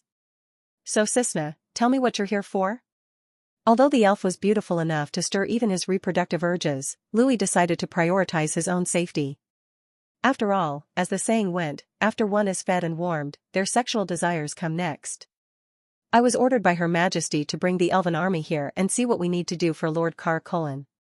Without your consent, I have sent troops to patrol the city and maintain law and order. I hope you will forgive me. Cessna bowed her head deeply, making herself appear as small as possible and raising up Louis. The real order that she had received from the queen was not this, but to wait until the dragon had sacked the city, robbed the treasures and left, then the elves would quickly seize it. However, they did not expect the dragon to capture the city for itself. Given the new developments, Cessna immediately changed her goals.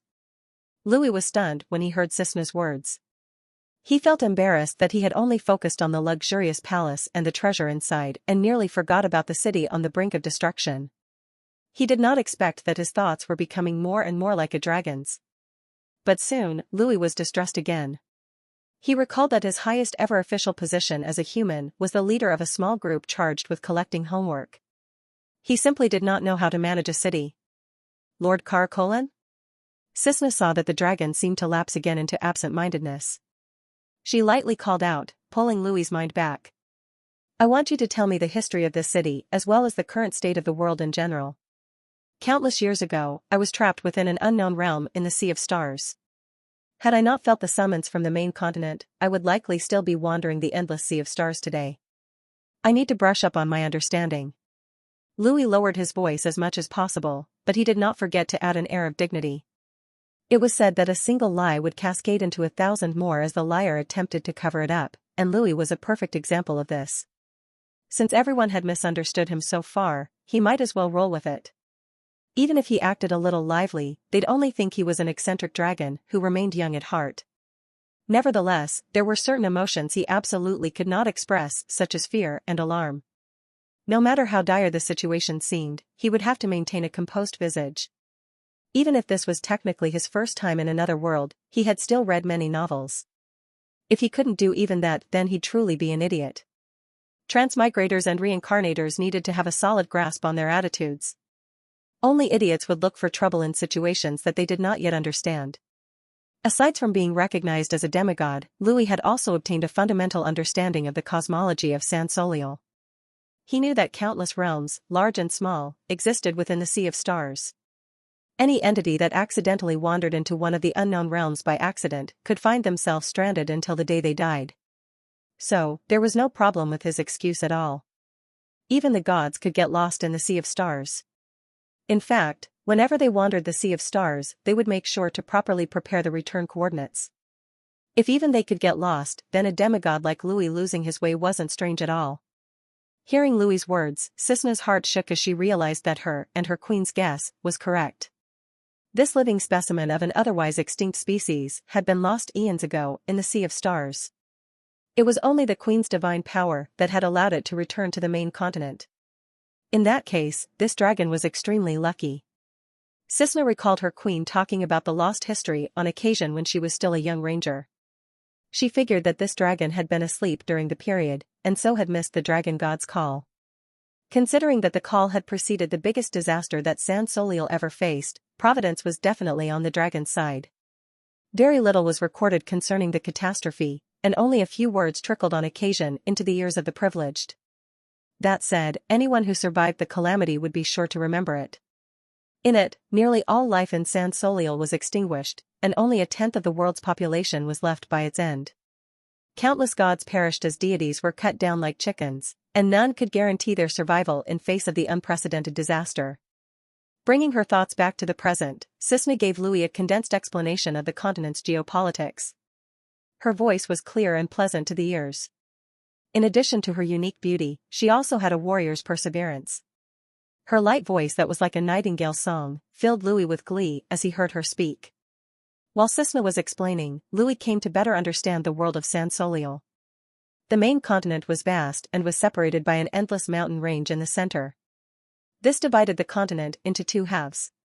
The mountain range itself was called the Soliel Mountains, and it was from it that the world of San Soliel derived its name. With the Soliel Mountains as the central axis, the main power in the west was the human empire and the theocracy, while that of the east was the united kingdoms of humans and beast-men. The most active races on the continent were the humans and beast-men, and various events had led to them being embroiled in an age-long struggle. Other races, such as the elves and the dwarves, could only be considered secondary powers. They were not the movers and shakers of the continent, but they possessed enough power to protect themselves.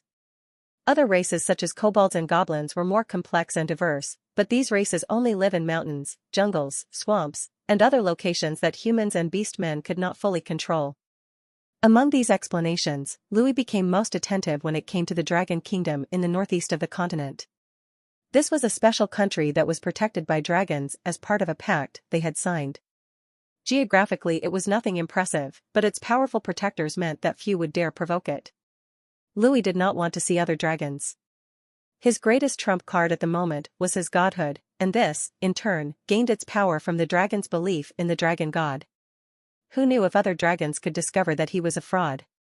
And given that his means of resistance were limited, then if he used up all of the divine power within his godhood, he'd become a sitting duck for the various true powerhouses in this world. And now that Louis had claimed Central City, or rather, Dragon City, he knew he had currently taken charge of a very special location. Though it was not located at the exact center of the main continent, it was a necessary stop that any race would have to make if they wished to travel to the other side. The former name of Central City was thus extremely fitting. Oh boy. I guess I made a huge entrance, haha. Louis felt a headache coming on as he laughed nervously. Why did he coincidentally set the permanent positioning device here? The information that a demigod dragon had swept away Central City from the Holy Kingdom would soon reach the main continent's major powers. In addition, his territory was located at the heart of their conflict. If there was a phrase he could describe himself with, it would be the star of the world's attention. Louis didn't want to be in the spotlight. Unless it was necessary, he didn't even want to reveal himself as a demigod dragon. He would rather hide in the deep forest as a baby dragon and rule over all the weaker creatures in it, carving out a nice little territory for himself in the meantime. He would have preferred to wait until he had grown up before amazing the whole world once he transcended. That was the way transmigrators should do things in his opinion. He would train amazing skills and become unequaled under heaven instead of being hunted day and night by others. Sadly, Louis's plan had failed before it had even started. He had no choice but to cause trouble. Fortunately, Louis did not need to follow the standard route all the transmigrators he read about followed. There was no need to constantly flee from those more powerful than he was before mustering a counterattack at a critical moment.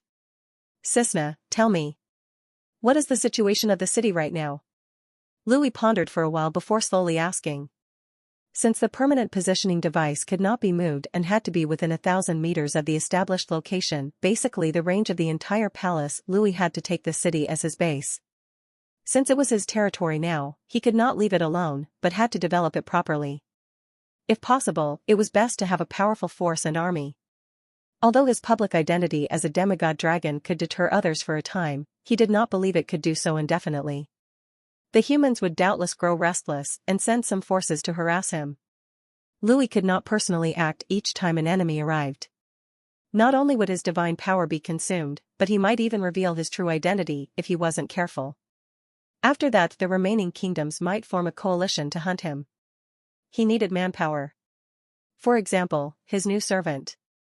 Though he acted frightened and deferent towards Louis, he was actually a 7-ring archmage who could deal with many people by himself. Reporting back to the Lord. Today Central. Dragon City was almost destroyed by the great power you have displayed. Cisna carefully replied. Her quick and pleasant voice slightly stuttered. She felt slightly ashamed by the ease with which flattery flowed from her lips.